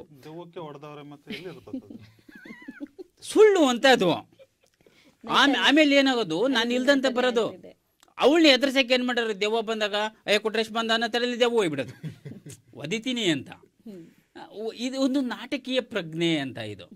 ಆಮೇಲೆ ಇನ್ನೊಂದು ನಾನು ಹೇಳ್ತೀನಿ, ಈಗ ಈ ಸ್ಮಶಾನದಕ್ಕೆ ಹೋಗ್ಲಿಕ್ಕೆ ಭಯ ಆಗುತ್ತೆ ಅಂತಾರೆ. ನನ್ನ ಕಥೆಯಲ್ಲಿ ನಾನು ಬರ್ಕೊಂಡಿದ್ದೀನಿ ಅದನ್ನೇ. ನಾವು ಅಸ್ಥಿಪಂಜರವನ್ನು ಯಾವ ರೀತಿ ಮಾಡ್ತಾ ಇದ್ವಿ ಅಂತಂದು, ಗುದ್ದಲ್ಲಿ ಊತಂತಹ ಮೂಳೆಗಳನ್ನ ಸಂಗ್ರಹಿಸಿಬಿಟ್ಟು ಒಂದು ಅಸ್ಥಿಪಂಜರ ಮಾಡುವ ನಿಟ್ಟಿನಲ್ಲಿ ನಾವು ಶ್ರಮ ಪಟ್ಟಿದ್ದೀವಿ. ಆದರೆ ಎಂದೂ ನಮಗೆ ದೆವ್ವಗಳು ಕಾಣಲಿಲ್ಲ. ನಾನು ದೆವ್ವನ್ನ ನೋಡ್ಬೇಕಂತ ಸಾಕಷ್ಟು ಪ್ರಯತ್ನ ಮಾಡ್ತಾ ಇದ್ದೀನಿ. ಇವತ್ತಿಗೂ ನಾಟಕೀಯ ಮನುಷ್ಯರು ಕಾಣ್ತಾ ಇದ್ದಾರೆ, ನನಗೆ ದೆವ್ವಗಳು ಕಾಣ್ತಾ ಇಲ್ಲ. ಇನ್ನೊಂದು ದೇವರುಗಳ ಬಗ್ಗೆನೇ ಅದೊಂದು ಕತೆ. ನನ್ನ ಸ್ವಾನುಭವ ಅದನ್ನು ನಾನು ಮುಂದಿನ ಹಂತದಲ್ಲಿ ನಾನು ಹೇಳ್ತೀನಿ ದೇವ್ರ ಬಗ್ಗೆ. ನಾನು ಈ ಒಂದು ಇದರಲ್ಲಿ ದೆವ್ವದ ಬಗ್ಗೆ ದೆವ್ವ ಎಂಬುದೊಂದು ಮಾನಸಿಕವಾಗಿ ಇವರು ಏನು ಜರ್ಜರಿತರಾಗಿರ್ತಾರೆ, ಒಂದು ಮಾನಸಿಕ ಅಸ್ವಸ್ಥದ ಒಂದು ಪ್ರಕ್ರಿಯೆ ಅದು. ಅಥವಾ ತಮ್ಮ ಒಂದು ಆಸೆ ಆಕಾಂಕ್ಷೆಗಳನ್ನ ಈ ರೀತಿ ಹೌದು ನನಗಿಂತ ಬೇಕು ಅಂತಂದ್ರೆ ಕೊಡಿಸ್ಬಿಡ್ತಾರಲ್ಲ. ನನಗೆ ಏನು ಬೇಕು ನೀನು ಹೋಗಕ್ಕೆ, ನನಗೆ ಕೋಳಿ ಕುಯ್ಬೇಕು, ಅವಳಿಗೆ ಕೋಳಿ ತಿನ್ನಂಗಾಗಿರುತ್ತೆ ಪಾಪ. ಸುಮ್ಮನೆ ಕೇಳಿದ್ರೆ ಕೋಳಿ ತಂದು ಕೊಡಲ್ಲ. ಅವಳು ನನಗೆ ಕೋಳಿ ಬೇಕು, ನನಗೆ ರಕ್ತ ಬೇಕು ಅಂತ ಅಂದಾಗ ಅವಳು ಕೋಳಿ ಕುಯ್ದುಬಿಟ್ಟು ಅಲ್ಲಿ ರಕ್ತ ಕುಯ್ತಾರೆ. ಅವಾಗ ಸಮಾಧಾನ ಆಗಿ ರಕ್ತ ಕುಯ್ದಾದ್ಮೇಲೆ ಸಾಂಬಾರು ಮಾಡಲೇಬೇಕಾ, ಆಮೇಲೆ ದೆವ್ವ ಹೋಗುತ್ತೆ ಅದು. ಆಮೇಲೆ ಸಾಂಬಾರನ್ನು ಚೆನ್ನಾಗಿ ತಿನ್ಬೋದು. ಈ ರೀತಿ ಒಂದು ಮಾನಸಿಕ ಪ್ರಕ್ರಿಯೆಗಳು ಬರ್ತವೆ. ವೈಜ್ಞಾನಿಕವಾಗಿ ಆಲೋಚನೆ ಮಾಡೋಣ. ಯಾವುದೇ ರೀತಿ ಮನುಷ್ಯನ ಮೇಲೆ ದೆವ್ವ ಆಗಲಿ ದೇವರಾಗಲಿ ಬರಲಿಕ್ಕೆ ಸಾಧ್ಯ ಇಲ್ಲ.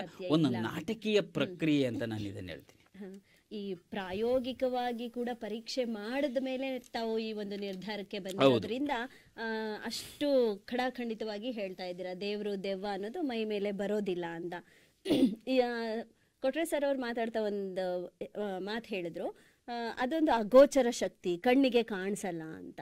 ಗಾಳಿ ಕೂಡ ಕಣ್ಣಿಗೆ ಕಾಣಿಸಲ್ಲ, ನಾವು ಉಸಿರಾಡೋ ಗಾಳಿ ಏನಿದೆ ಅದು ಕೂಡ ಕಣ್ಣಿಗೆ ಕಾಣಿಸಲ್ಲ, ಆದ್ರೂ ನಮ್ಮ ಅನುಭವಕ್ಕೆ ಬರ್ತಾ ಇರುತ್ತೆ. ನಾವು ಆ ಗಾಳಿನ ಸೇವನೆ ಮಾಡ್ತಾ ಇದ್ದೀವಿ ಅಂತ ನಮಗೆ ತಿಳಿದಿರುತ್ತೆ. ಈ ನಿಟ್ಟಿನಲ್ಲಿ ನೋಡೋದಾದ್ರೆ ದೆವ್ವ ಮತ್ತೆ ದೇವರು ಕೂಡ ಇದೇ ರೀತಿ ಇರಬಹುದು. ನಮ್ಮ ಕಣ್ಣಿಗೆ ಕಾಣಿಸಲ್ಲ, ಆದ್ರೆ ಅನುಭವಕ್ಕೆ ಬರುತ್ತೆ. ಹಾಗಾಗಿಯೇ ಮೈ ಮೇಲೆ ದೆವ್ವ ಬರ್ತಾ ಇದೆ, ಅದಕ್ಕೆ ಸಾಕಷ್ಟು ನಿದರ್ಶನಗಳನ್ನ ನಾವು ಕಣ್ಣಾರೆ ನೋಡಿದೀವಿ ಅನ್ನೋದನ್ನ ಪ್ರಕಾಶ್ ಸರ್ ಅವರು ಯಾವ ರೀತಿ ಸಾಬೀತುಪಡಿಸ್ತಾರೆ? ಶ್ರೀ ಬಸವ ಟಿವಿ ವೀಕ್ಷಕರಿಗೆ ಶರಣಾರ್ಥಿಗಳನ್ನು ಹೇಳ್ತಾ, ಇವತ್ತು ನನ್ನ ಪಾಲಿಗೆ ಬಂದಿರತಕ್ಕಂಥ ವಿಷಯ ಅಂತಂದರೆ ತುಂಬ ಕುತೂಹಲ ಮೂಡ್ತಕ್ಕಂಥದ್ದು. ಮತ್ತು ತುಂಬ ವೈಜ್ಞಾನಿಕ ಹಿನ್ನೆಲೆಯಲ್ಲಿ ನಾವು ಸ್ವಲ್ಪ ಚರ್ಚೆ ಮಾಡೋಣ, ಅಥವಾ ನಮ್ಮ ಸಾಂಪ್ರದಾಯಿಕ ಹಿನ್ನೆಲೆಯಲ್ಲಿ ನಾವು ಚರ್ಚೆ ಮಾಡೋಣ, ಅಥವಾ ನಮ್ಮ ನಂಬಿಕೆಗಳ ಆಧಾರದ ಮೇಲೆ ನಾವು ಚರ್ಚೆ ಮಾಡೋಣ ಅನ್ನೋ ವಿಷಯಕ್ಕೆ ಬಂದಾಗ ದೆವ್ವದ ಇರುವಿಕೆ ಅದು ಸತ್ಯ ಅಂತಕ್ಕಂಥದ್ದು. ಇಲ್ಲಿ ನಾವು ಒಂದು ಶಿಷ್ಟ ಶಕ್ತಿಯನ್ನು ನಂಬ್ತೀವಿ ಅಂತಂದಮೇಲೆ ಅಲ್ಲಿ ದುಷ್ಟಶಕ್ತಿಯನ್ನು ನಂಬಬೇಕು. ಇಲ್ಲ ಅಂದರೆ ನಾಸ್ತಿಕರಾಗಿ ನಾವು ಇಲ್ಲಿ ಶಿಷ್ಟಶಕ್ತಿನೂ ನಂಬಲ್ಲ, ನಾವು ದುಷ್ಟಶಕ್ತಿನೂ ನಂಬಲ್ಲ, ನಾವು ನಾಸ್ತಿಕರಾಗಿ ಉಳಿತೀವಿ ಅಂತ ಆ ತಂಡ ಏನಾದರೂ ಮಾತಾಡೋದಿದ್ರೆ ಅವ್ರ ನಾಸ್ತಿಕಾಂಶ ಇದೆಯಪ್ಪ, ನೀವು ದೇವ್ರನ್ನ ನಂಬೇಡಿ, ದೆವ್ವನು ನಂಬೇಡಿ ಅಂತ ನಾವು ಸುಮ್ಮನಾಗ್ಬಿಡ್ತೀವಿ. ಇಲ್ಲಿ ನಮ್ಮ ಸಮಾಜ, ನಮ್ಮ ಸಮಾಜ ಅಂತಂದಲ್ಲ, ಇಡೀ ಪ್ರಪಂಚವೇ ನಂಬಿರ್ತಕ್ಕಂಥ ಒಂದು ಆಸ್ತಿಕ ತತ್ವವನ್ನು ನಂಬಿರ್ತಕ್ಕಂಥ ನಮ್ಮ ಸಮಾಜ ಇದು. ಇಡೀ ಪ್ರಪಂಚ ವಿಶ್ವವನ್ನು ತೆಗೆದುಕೊಂಡಾಗ ಆಸ್ತಿಕತೆಯನ್ನು ನಾವು ನಂಬಿರ್ತಕ್ಕಂಥ ಈ ಸಮಾಜದಲ್ಲಿ ಶಿಷ್ಟಶಕ್ತಿಯನ್ನು ನಂಬಬೇಕು, ದುಷ್ಟಶಕ್ತಿಯನ್ನು ನಂಬಬೇಕು. ಆಮೇಲೆ ದೇವರು ತನ್ನ ಅಸ್ತಿತ್ವವನ್ನು ಆಗಾಗ ಪ್ರಕಟಿಸುತ್ತಾನೆ ಬಂದಿದ್ದಾನೆ ಅನ್ನೋ ನಂಬಿಕೆನೂ ಕೂಡ ಇಡೀ ವಿಶ್ವದ ಸಮುದಾಯದಲ್ಲಿ ಇರ್ತಕ್ಕಂಥದ್ದು. ಹಾಗಾಗಿ ದೇವರು ತನ್ನ ಅಸ್ತಿತ್ವವನ್ನು ಹೇಗೆ ಪ್ರಕಟ ಮಾಡ್ತಾನೆ, ಆ ದುಷ್ಟಶಕ್ತಿ ತನ್ನ ಅಸ್ತಿತ್ವವನ್ನು ಹೇಗೆ ಪ್ರಕಟಗೊಳಿಸ್ತವೆ ಅನ್ನೋದಕ್ಕೆ ಒಟ್ಟು 4 ಅಂಶಗಳನ್ನು ನಾವು ಈ ಸಮಾಜದಲ್ಲಿ ಗುರುತಿಸಬಹುದು. ಒಂದನೇದು, ನಂಬಿದ ಭಕ್ತರಿಗಾಗಿ ತನ್ನ ಇರುವಿಕೆಗಾಗಿ ಯಾರಿಗೂ ತೊಂದರೆ ಮಾಡದೆ ಅಮೂರ್ತ ರೂಪದಲ್ಲಿ ಶಕ್ತಿಯಾಗಿ ಮನುಷ್ಯನಲ್ಲಿ ಸೇರ್ಪಡೆಯಾಗಿರ್ತಕ್ಕಂಥ ಒಂದು ಅಂಶ ಇದೆ. ಇದು ಒಂದನೇದು. ಇನ್ನೊಂದು, ಉದಾಹರಣೆ ನೀವು ಸಾಯಿಬಾಬಾಗಳನ್ನು ನೋಡ್ಬೋದು, ಪ್ರವಾದಿ ನೋಡ್ಬೋದು, ಬುದ್ಧ, ಬಸವಣ್ಣನವರಲ್ಲಿ ನಾವು ದೈವಿಕ ಅಂಶ ಇತ್ತು ಅಂತ ಸಮಾಜನೂ ಒಪ್ಪುತ್ತೆ. ಎಲ್ಲರೂ ಕೂಡ ಸರ್ವಸಮ್ಮತವಾಗಿರ್ತಕ್ಕಂಥ ಅಭಿಪ್ರಾಯ, ಅದರಲ್ಲಿ ಯಾರ್ದು ಕೂಡ ಭಿನ್ನಾಭಿಪ್ರಾಯ ಬರಲ್ಲ ಅಂತಲೇ ನನ್ನ ಭಾವ. ಇನ್ನೊಂದು, ಮೌಢ್ಯಗಳ ಹಿನ್ನೆಲೆಯಲ್ಲಿ ದೇವರು ಬರೋದು. ಎಲ್ಲ ಸಂಪ್ರದಾಯಗಳ ಆಚರಣೆಗೆ ಬಂದಾಗ ಎಲ್ಲ ಸಂಪ್ರದಾಯಗಳಲ್ಲಿ ಎಲ್ಲದರಲ್ಲೂ ಮೌಢ್ಯಗಳು ಹೇಗೆ ಸೇರ್ಕೊಂಡಿದೆ, ಈ ದೆವ್ವ ಬರೋ ವಿಷಯದಲ್ಲಿ ಕೂಡ ನಮ್ಮ ಸಮಾಜದಲ್ಲಿ ಮೌಢ್ಯಗಳು ಸೇರ್ಕೊಂಡಿವೆ. ಸುಮಾರು 80% ಅಷ್ಟು ಮೌಢ್ಯಗಳ ಹಿನ್ನೆಲೆಯಲ್ಲಿ ದೆವ್ವಗಳು ಬಂದರೆ ಇನ್ನು 20ರಿಂದ 15ರಿಂದ 20% ಜನ ನಿಜವಾಗಿರ್ತಕ್ಕಂಥ ಅಸ್ತಿತ್ವವನ್ನು ಕಾಣ್ತಕ್ಕಂಥದ್ದು. ಮೂರನೇದೇನೆಂದರೆ ವ್ಯಾಪಾರೀಕರಣದ ಹಿನ್ನೆಲೆಯಲ್ಲಿ ದೇವರು ಬರುವಿಕೆ ಅಥವಾ ದೆವ್ವದ ಬರುವಿಕೆಯ ತತ್ವಗಳನ್ನು ನಾವು ನಮ್ಮ ಸಮಾಜದಲ್ಲಿ ಕಾಣ್ಬೋದು.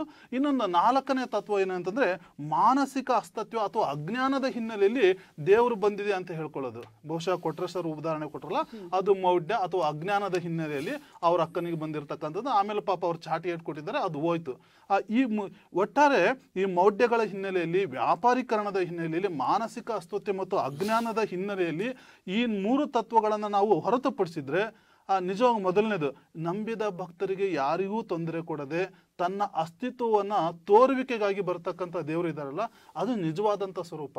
ಆ ಒಂದು ತತ್ವವನ್ನು ನಾವು ವಾದ ಮಾಡಬೇಕು ಹೊರತು ಯಾವುದೋ ಮೌಢ್ಯಗಳ ಹಿನ್ನೆಲೆಯಲ್ಲಿ ಬರ್ತಕ್ಕಂಥ ದೆವ್ವಗಳನ್ನು ಸುಮ್ಮನೆ ಯಾವುದೋ ಒಂದು ಎಕ್ಸಾಂಪಲ್ ಆಗಿ ನಾನು ನೋಡಿದೆ ಆ ತತ್ವಗಳನ್ನು ನಾವು ಇಲ್ಲ ಅಂತ ವಾದ ಮಾಡೋಕ್ಕೆ ತಪ್ಪಾಗುತ್ತೆ. ಹಾಗಾಗಿ ಇಲ್ಲಿ ಒಂದು ಮಾತು ಹೇಳ್ತಾರೆ, ಏನಪ್ಪ ಅಂತಂದರೆ, ದೂರದಲ್ಲಿದ್ದವರ ನೆನೆವರಲ್ಲದೆ ಸಮೀಪದಲ್ಲಿದ್ದವರ ನೆನೆಯುವುದಿಲ್ಲ. ಇದನ್ನರಿತು ನೀ ನನ್ನೊಳಗಡಿಗಿದ ನಾನಿನ್ನ ಅರಿಯಲಿಲ್ಲ, ನೀ ನನ್ನ ನೆನೆಯಲಿಲ್ಲ. ಗಜೇಶ ಮುನಿಕಾಯ ಬರೆದಿರ್ತಕ್ಕಂಥ ಈ ವಚನದಲ್ಲಿ ತನ್ನಲ್ಲಿರ್ತಕ್ಕಂಥ ದೈವಾಂಶವನ್ನು ಹೇಗೆ ನಾನು ಅರಿಲಿಲ್ಲ ಅಂತಕ್ಕಂಥ ವಾದವನ್ನು ಆ ವಚನಗಳಲ್ಲಿ ಕಟ್ಕೊಡ್ತಾರೆ ಅಂತಂದರೆ, ಎಲ್ಲ ದೈವಿ ಸ್ವರೂಪಗಳು ನಮ್ಮಲ್ಲೇ ಇರುತ್ತೆ, ಕೆಲವೊಂದು ಬಾರಿ ಪ್ರಕಟಗೊಳ್ಳುತ್ತೆ. ಇಡೀ ವಿಶ್ವವನ್ನೇ ಸೃಷ್ಟಿ ಮಾಡಿರ್ತಕ್ಕಂಥ ದೇವರು ಇಡೀ ಭೌತಿಕ ನಿಯಮ ಹೀಗೆ ನಡಿಬೇಕು, ಬ್ರಹ್ಮಾಂಡದ ಚಲನೆ ಪ್ರತಿಯೊಂದೂ ಕೂಡ ನಿಯಮಬದ್ಧವಾಗಿ ನಡಿಬೇಕು ಅಂತಕ್ಕಂಥ ಒಂದು ತತ್ವವನ್ನು ಮಾಡಿರ್ತಕ್ಕಂಥ ದೇವರು ತನ್ನ ಅಸ್ತಿತ್ವವನ್ನು ತೋರಿಸದೆ ಹಾಗೆ ಸುಮ್ಮನೆ ಕೂತ್ಕೊಳ್ತಾನೆ ಅನ್ನೋದು ಕೂಡ ತಪ್ಪಾಗುತ್ತೆ. ಹಾಗಾಗಿ ಆಯಾ ಸಂದರ್ಭದಲ್ಲಿ ಅಲ್ಲಲ್ಲಿ ಬರ್ತಾನೆ ಇರುತ್ತೆ. ನಿಮಗೆ ಹೇಳಬೇಕು ಅಂತಂದ್ರೆ, ಹೌದೌದು, ನಾನು ಕೊನೆಯ ವಾರದಲ್ಲಿ ಬರ್ತೀನಿ ಸರ್, ಮತ್ತೆ ತಮ್ಮ ಹತ್ರ ಬರ್ತೀನಿ. ಪ್ರಕಾಶ್ ಸರ್ ಅವರು ವಿಷಯವನ್ನ ಒಂದು ರೀತಿ ವಿಭಿನ್ನವಾಗಿ ತೆಗೆದುಕೊಂಡು ಹೋದ್ರು ಅಂತ ಅನ್ಸುತ್ತೆ. ದೆವ್ವ ಮೈ ಮೇಲೆ ಬರೋದು ಎಷ್ಟರ ಮಟ್ಟಿಗೆ ಸತ್ಯ ಅನ್ನೋದನ್ನ ಅವ್ರು ಹೇಗೆ ತಗೊಂಡ್ರು ಅಂದ್ರೆ, ದೈವಾಂಶ ಸಂಭೂತರಾದಂತಹವ್ರನ್ನ ಉದಾಹರಣೆ ಕೊಡ್ತಾ ಹೋದ್ರು. ಅಂದ್ರೆ ದೇವ್ರ ಮೈ ಮೇಲೆ ಬರೋದು ಅನ್ನೋದಕ್ಕೂ ದೈವಾಂಶವನ್ನ ತನ್ನಲ್ಲಿ ಇಳಿಸ್ಕೊಂಡಂತಹ ಪವಾಡ ಪುರುಷರು ಅಥವಾ ಸಮಾಜ ಸುಧಾರಕರು ಏನ್ ಬಂದ್ರು, ಬಸವಣ್ಣನವರಿರ್ಬೋದು, ಗೌತಮ ಬುದ್ಧ ಇರ್ಬೋದು, ಅಥವಾ ಸಾಯಿಬಾಬಾ ಇರ್ಬೋದು, ಇವರು ದೇವ್ರ ಮೈ ಮೇಲೆ ಬಂದಿದೆ ಅನ್ನೋದಕ್ಕಿಂತ ದೈವಾಂಶ ಸಂಭೂತರಾಗಿದ್ರು ಅನ್ನೋದು ಒಂದು ವಿಚಾರ ಆಗಿದೆ. ಇದು ಕೂಡ ದೇವ್ರ ಮೈ ಮೇಲೆ ಇದೆ ಅನ್ನೋ ಒಂದು ಪರಿಕಲ್ಪನೆ ಜನಸಾಮಾನ್ಯರಲ್ಲಿ ಮೂಡಿದ ಕಾರಣವೇ ಇವತ್ತು ಅವರೆಲ್ಲ ದೇವರಾಗಿದ್ದಾರೆ ಅಂತ ಕೂಡ ನಾವು ಭಾವಿಸಬಹುದು. ಇದರ ಹೊರತಾಗಿಯೂ ಮೂಢನಂಬಿಕೆಯಲ್ಲೂ ಕೂಡ ಈ ದೆವ್ವ ಬರೋದು ಇದೆ ಅನ್ನೋದನ್ನು ಕೂಡ ಅವರು ಹೇಳಿದ್ದಾರೆ. ಈ ನಿಟ್ಟಿನಲ್ಲಿ ವೀರೇಶ್ ಸರ್ ಅವರು ಏನ್ ಹೇಳ್ತಾರೆ? ಸಮಸ್ತ ಶ್ರೀ ಬಸವ ಟಿವಿಯ ವೀಕ್ಷಕರಿಗೆ ಶರಣಾರ್ಥಿಗಳು. ಬಂಧುಗಳೇ, ಇವತ್ತಿನ ವಿಷಯ ಬಹಳಷ್ಟು ಸುಂದರವಾಗಿರುವಂತಹ ವಿಷಯ, ಅಷ್ಟೇ ಸತ್ಯಾಂಶಗಳಲ್ಲಿ ಸತ್ಯವಾಗಿರುವಂತಹ ಒಂದು ವಿಷಯ. ವೈಜ್ಞಾನಿಕ ಹಿನ್ನೆಲೆಯನ್ನ ನಿಮ್ಮೆದುರಿಗೆ ಬಿಚ್ಚಿಡಲಿಕ್ಕೆ ನಾವೆಲ್ಲ ಪ್ರಯತ್ನವಾಗಿ ನಿಂತ್ಕೊಂಡಿದ್ದೇವೆ. ಎಲ್ಲ ನಮ್ಮ ಎಲ್ಲ ವಿರೋಧ ತಂಡದವರು ಮತ್ತೆ ಮೇಡಮ್ ಅವರು ಹೇಳಿರುವಂತಹ ಮಾತುಗಳನ್ನ ನೋಡಿದ ತಕ್ಷಣ ನನಗೊಂದು ಹಾಡು ನೆನಪಿಗೆ ಬರುತ್ತೆ. ಸುಳ್ಳೇ ಸುಳ್ಳು ಈ ಭೂಮಿ ಮ್ಯಾಲೆ ಎಲ್ಲ ಸುಳ್ಳು, ಸುಳ್ಳೇ ಸುಳ್ಳು ಈ ಭೂಮಿ ಮ್ಯಾಲೆ ಎಲ್ಲ ಸುಳ್ಳು, ಇವರು ಸುಳ್ಳು ಇವರು ಸುಳ್ಳು ನೀವು ಸುಳ್ಳು ಇವರು ಸುಳ್ಳು, ನಾನು ಹಾಡುವ ಹಾಡೇ ಸತ್ಯ, ನೀವು ಹೇಳುವ ವಿಷಯ ಸುಳ್ಳು, ಸುಳ್ಳೇ ಸುಳ್ಳು ಈ ಭೂಮಿ ಮ್ಯಾಲೆ ದೆವ್ವ ಭೂತ ಇರುವುದು ಸುಳ್ಳೇ ಸುಳ್ಳು, ಸುಳ್ಳೇ ಸುಳ್ಳು ಈ ಭೂಮಿ ಮ್ಯಾಲೆ ಎಲ್ಲ ಸುಳ್ಳು. ಒಂದು ಹಾಡು ನನಗೆ ಹಾಸ್ಯಾಸ್ಮತ್ಮಕವಾಗಿ ನನಗೆ ನೆನಪಿಗೆ ಬರುತ್ತೆ. ಬಹಳಷ್ಟು ವಿಷಯಗಳನ್ನ ನಾವೆಲ್ಲ ಚರ್ಚೆಯನ್ನ ಮಾಡಿಕೊಂಡಾಗ ಸ್ಪಷ್ಟವಾದಂಥ ಪರಿಕಲ್ಪನೆಯನ್ನ ನಾವು ಒಳಗೊಳ್ಬೇಕು. ಹಾಗಾದ್ರೆ ದೇವರು ಅಂದರೆ ಯಾರು ಅಂತನ್ನೋದನ್ನ ಇವ್ರು ಹೇಳ್ತಿರುವಂತಹ ದೇವರು ಬಹುಶಃ ಅವರು ದೇವರಲ್ಲ, ದೇವತೆಗಳು ಅಂತ ಹೇಳಿ ನಾವು ಅನ್ಲಿಕ್ಕೆ. ಆ ದೇವರನ್ನ ಪದವೇ ಅದು ಬಹುಶಃ ನಮ್ಗೆ ಅಗೋಚರವಾಗಿರುವಂತ ಒಂದು ಶಕ್ತಿ. ಅದು ನಮಗೆ ಎಷ್ಟು ಶಕ್ತಿ ಇದೆ ಅಂತಂದ್ರೆ ಬಹುಶಃ ಅದಕ್ಕೆ ಹೇಳಲಾರದಷ್ಟು ಒಂದು ಶಕ್ತಿ ಇದೆ. ದೇವರ ಒಂದು ಪರಿಕಲ್ಪನೆ ಬಹುಶಃ ಅದು ವಿಶಾಲವಾಗಿ ವ್ಯಾಪ್ತಿಯನ್ನು ಒಳಗೊಂಡಿರುವಂಥದ್ದು. ದೇವರು ಇದಾನೆ, ದೇವರು ಮೈ ಮೇಲೆ ಬರ್ತಾನೆ ಅನ್ನೋದೊಂದು ಇದಂತೂ ಶುದ್ಧ ಸುಳ್ಳು. ಇದು ದೇವರು ಯಾರ ಮೈ ಮೇಲೇನೂ ಕೂಡ ಬರೋದಿಲ್ಲ. ಬಹುಶಃ ಇವ್ರು ಹೇಳುವಂತಹ ದೇವರು ಬಹುಶಃ ದೇವತೆಗಳು ಮೈ ಮೇಲೆ ಬರ್ತಾವೇನೋ ಅನ್ನುವಂಥದ್ದು ಅಂಶಗಳನ್ನು ಅವ್ರು ತಿಳ್ಕೊಳ್ಬೇಕು. ಈಗಾಗಲೇ ಸರ್ ಹೇಳ್ತಾ ಇದ್ರು, ಇದು ವೈಜ್ಞಾನಿಕವಾಗಿರುವಂತಹ ಸತ್ಯ ಅಂತ ಒಂದು ಮಾತುಗಳನ್ನು ಹೇಳ್ತಾ ಇದ್ರು. ಇದನ್ನ ವೈಜ್ಞಾನಿಕವಾಗಿ ಎಷ್ಟು ಸತ್ಯ ಇದೆಯೋ ಸುಳ್ಳು ಇದೆಯೋ ಅಂತ ಹೇಳಿ ಈಗಾಗಲೇ ವಿಜ್ಞಾನಿಗಳು ಇದನ್ನ ಕಂಡು ಹಿಡಿದಿದ್ದಾರೆ.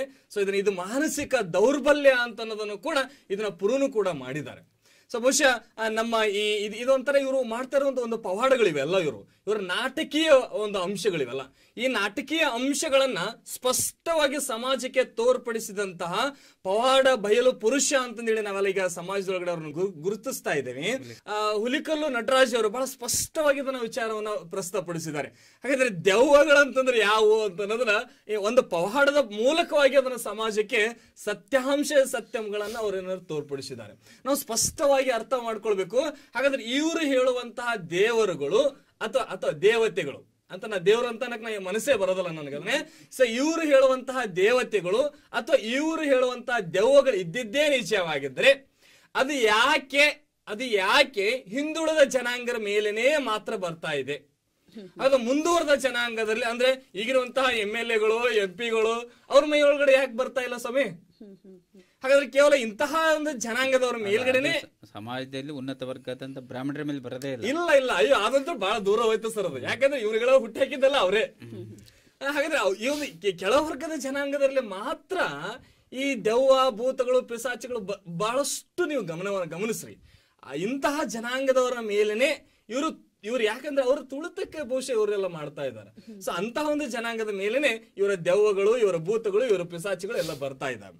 ಸೊ ಹಾಗಾದ್ರೆ ಇವರ ದೇವರುಗಳು ಇದ್ದಿದ್ದೇ ನಿಜವಾಗಿದ್ರೆ, ಅಂದ್ರೆ ಇವರ ಅರ್ಥ ದೇವತೆಗಳು ಇದ್ದಿದ್ದೇ ನಿಜವಾಗಿದ್ರೆ ಅಥವಾ ದೆವ್ವಗಳು ಇದ್ದಿದ್ರೆ ನಿಜವಾಗಿದ್ರೆ, ಹಾಗಾದ್ರೆ ನಾವೆಲ್ಲರೂ ನೀರಿನ ಮೇಲೆ ನಡೆದಾಡೋ ಹಂಗ ಮಾಡ್ಲಿ, ನಾವೆಲ್ಲ ಗಾಳಿಯ ಮೇಲೆ ನಡೆದಾಡೋ ಹಂಗ ಮಾಡ್ಲಿ, ಅದನ್ನೆಲ್ಲ ಬಿಡ್ತಾವೆ. ನನಗೆ ಇಷ್ಟು ಬಲಿ ಬೇಕು, ನನಗೆ ಇಷ್ಟು ಬೇಕು, ನನಗೆ ಅದು ಬೇಕು, ನನಗೆ ಇದು ಬೇಕು, ಅಯ್ಯಯ್ಯೋ ಇದನ್ನೆಲ್ಲ ತಾಂಡವ ಮಾಡ್ಬಿಡ್ತೀನಿ, ಹಾಗೆ ಹೀಗೆ ಇವರ ನಾಟಕೀಯ ಪ್ರದರ್ಶನಗಳಂತೂ ನೋಡ್ಬಿಟ್ರೆ ಅಯ್ಯೋ ಎಷ್ಟರ ಮಟ್ಟಿಗೆ ಇವರು ಮೂರ್ಖಾವಧಿ ಒಳಗಡೆ ಇದ್ದಾರೆ. ಎಷ್ಟು ಏನೆಲ್ಲ ಈ ನಾಟಕೀಯ ಜೀವನ ನಡೆಸೋಸ್ಕರನೇ ಬಹುಶಃ ಇಂಥವೆಲ್ಲ ಹುಟ್ಟಿ ಹಾಕಿದಾರ ಅಂತಂದೇಳಿ ನನಗನ್ಸುತ್ತಾಗಲಿಕ್ಕೆ ಸರ್ ಹೇಳ್ತಾ ಇದ್ರು. ಅತ್ತಿ ಸೊಸಿ ಜಗಳ ಬಂದಾಗಂತೂ ಸೊಸಿ ಮಾಡುವಂತ ಒಂದು ಆ ಚಲನೆ ಏನಿದೆಯಲ್ಲ ಅಲ್ಲೇ ಗೊತ್ತಾಗತ್ತೆ ಇವರ ನಾಟಕೀಯ ಎಷ್ಟಿದೆ ಅಂತಂದು ಹೇಳಿ. ತಪ್ಪಿಸಿಕೊಳ್ಳೋದಕ್ಕೋಸ್ಕರವಾಗಿ ಮಾಡುವಂತ ಒಂದು ಇವರ ಒಂದು ನಾಟಕೀಯ ಪ್ರದರ್ಶನ ಅಂತಂದೇಳಿ ನಾವು ಸ್ಪಷ್ಟವಾಗಿ ಸಮಾಜ ಇದನ್ನ ನೋಡ್ತಾ ಇದೆ. ಸೊ ಹಿಂಗಾಗಿ ನಾನು ಹೇಳ್ತಾ ಇದ್ದೀನಿ, ದೇವರು ಇವರು ಎಷ್ಟರ ಮಟ್ಟಿಗೆ ಇದ್ದಾರೆ, ದೇವರು ಎಷ್ಟರ ಮೇಲೆ ಬರ್ತಾರೆ ಅಂದ ಅದು ಸುಳ್ಳು. ದೇವತೆಗಳ ಮೈ ಮೇಲೆ ಬರ್ತಾರೆ ಅಂತಂದ್ರೆ ಅವ್ರು ಒಪ್ಕೊಳ್ಳಿ. ಸೊ ದೆವ್ವ ಭೂತಗಳಿದಾವೆ ಅಂತ ಅವ್ರು ಒಪ್ಕೊಳ್ತಾ ಇದಲ್ಲ, ಇದಂತೂ ಕಟು ಸುಳ್ಳು ಅಂತನ್ನೋದನ್ನ ನಾವು ಸ್ಪಷ್ಟವಾಗಿ ಸಮಾಜಕ್ಕೆ ಕೊಡ್ತಾ ಇದ್ದೇವೆ. ಹೀಗಾಗಿ ದೇವರು ಮತ್ತೆ ದೆವ್ವ ಅನ್ನೋದು ಮೈ ಮೇಲೆ ಬರೋದು ಶುದ್ಧ ಸುಳ್ಳು ಅಂತ ಹೇಳ್ತಾ ಇದ್ದೀರಾ. ವೀರೇಶ್ ಸರ್ ಅವರ ಮಾತನ್ನ ಕೇಳ್ತಾ ಇದ್ರೆ ಈ ವರ್ತನೆ ಏನಿದೆ, ದೆವ್ವ ಅಥವಾ ದೇವರು ಬಂದಾಗ ಮನುಷ್ಯನ ದೇಹದಲ್ಲಾಗುವಂತ ಚಲನೆಯಲ್ಲಿ ಬದಲಾವಣೆ ಆಗದಂತ ವರ್ತನೆ ಏನಿದೆ, ಆ ವರ್ತನೆ ದೇವರು ದೆವ್ವ ಬಂದಾಗ ಮೈ ಮೇಲೆ ಬಂದಿರೋದರ ಸೂಚನೆ ಅಲ್ಲ, ಅವರ ಆಸೆ ಆಮಿಷಗಳನ್ನ ಈಡೇರಿಸ್ಕೊಳ್ಳೋದಿಕ್ಕೆ ಅಥವಾ ಯಾವುದೋ ಒಂದು ಪರಿಸ್ಥಿತಿಯಿಂದ ಅವರು ಹೊರಬರ್ಲಿಕ್ಕೆ ಹುಡುಕಿಕೊಂಡಂತಹ ಹುನ್ನಾರ, ಇದು ನಾಟಕ ಅಂತ ಅವರು ಹೇಳ್ತಾ ಇದ್ದಾರೆ. ಈ ಒಂದು ವೀರೇಶ್ ಸರ್ ಅವರ ವಾದಕ್ಕೆ ಸತೀಶ್ ಸರ್ ಅವರು ಏನ್ ಹೇಳಕ್ ಇಷ್ಟಪಡ್ತಾರೆ? ನನ್ನ ಎದುರಾಳಿ ಮಿತ್ರರ ಇಬ್ಬರ ವಾದವನ್ನು ನೋಡಿದೆ. ಒಬ್ಬರು ಹೇಳ್ತಾರೆ ದೇವರು ನಿರಾಕಾರ ಮತ್ತೆ ಕಣ್ಣಿಗೆ ಕಾಣದೇ ಇರ್ತಕ್ಕಂಥ ಅಗೋಚರ ಅಂತ ಹೇಳ್ತಾರೆ. ಅಂದ್ರೆ ದೇವರ ಇರುವಿಕೆಯನ್ನು ಅವ್ರು ಒಪ್ಕೊಳ್ತಾರೆ, ಒಪ್ಕೊಂಡ್ರು. ದೇವರ ಇರುವಿಕೆಯನ್ನು ಒಪ್ಕೊಂಡ ಮೇಲೆ ದುಷ್ಟಶಕ್ತಿ ಇರ್ತಕ್ಕಂಥದ್ದನ್ನು ಒಪ್ಕೋಬೇಕು ಅವರು. ಅಲ್ಲ, ಅದ ನಂತರ ನಿಮ್ಮ ಸರ್ದಿ ಬಂದಾಗ ಮಾತಾಡಿ. ಅದೇ ರೀತಿ ಇವರು ನನಗೆ ತುಂಬ ನಗುವಂಥ ವಿಚಾರ. ಅದನ್ನು ಯಾವ ರೀತಿ ನಾನು ವೀರೇಶ್ ಅವ್ರಿಗೆ ಹೇಳ್ತೇನೆ ಅಂದರೆ, ಏನು ಅವರು ಚರ್ಚೆ ಮಾಡಬೇಕಾಗಿರ್ತಕ್ಕಂಥ ವಿಚಾರ ಏನಪ್ಪ ಅಂದರೆ, ದೇವರು ದೆವ್ವ ಮೈ ಮೇಲೆ ಬರೋದಿಲ್ಲ, ಅದು ಸುಳ್ಳು ಅಂತ. ಸತ್ಯವನ್ನು ಹೇಳ್ತೀನಿ ಅಂತ ಹೇಳ್ತಾರೆ, ಸತ್ಯಕ್ಕೆ ಸತ್ಯವಾಗಿರ್ತಕ್ಕಂಥ ವಿಚಾರವನ್ನು ಹೇಳ್ತೀನಿ, ಸ್ಪಷ್ಟವಾಗಿ ಹೇಳ್ತೀನಿ ಅಂತ ಹೇಳ್ತಾರೆ. ಅವೆಲ್ಲವನ್ನು ಹೇಳೋದ್ರ ಮೂಲಕ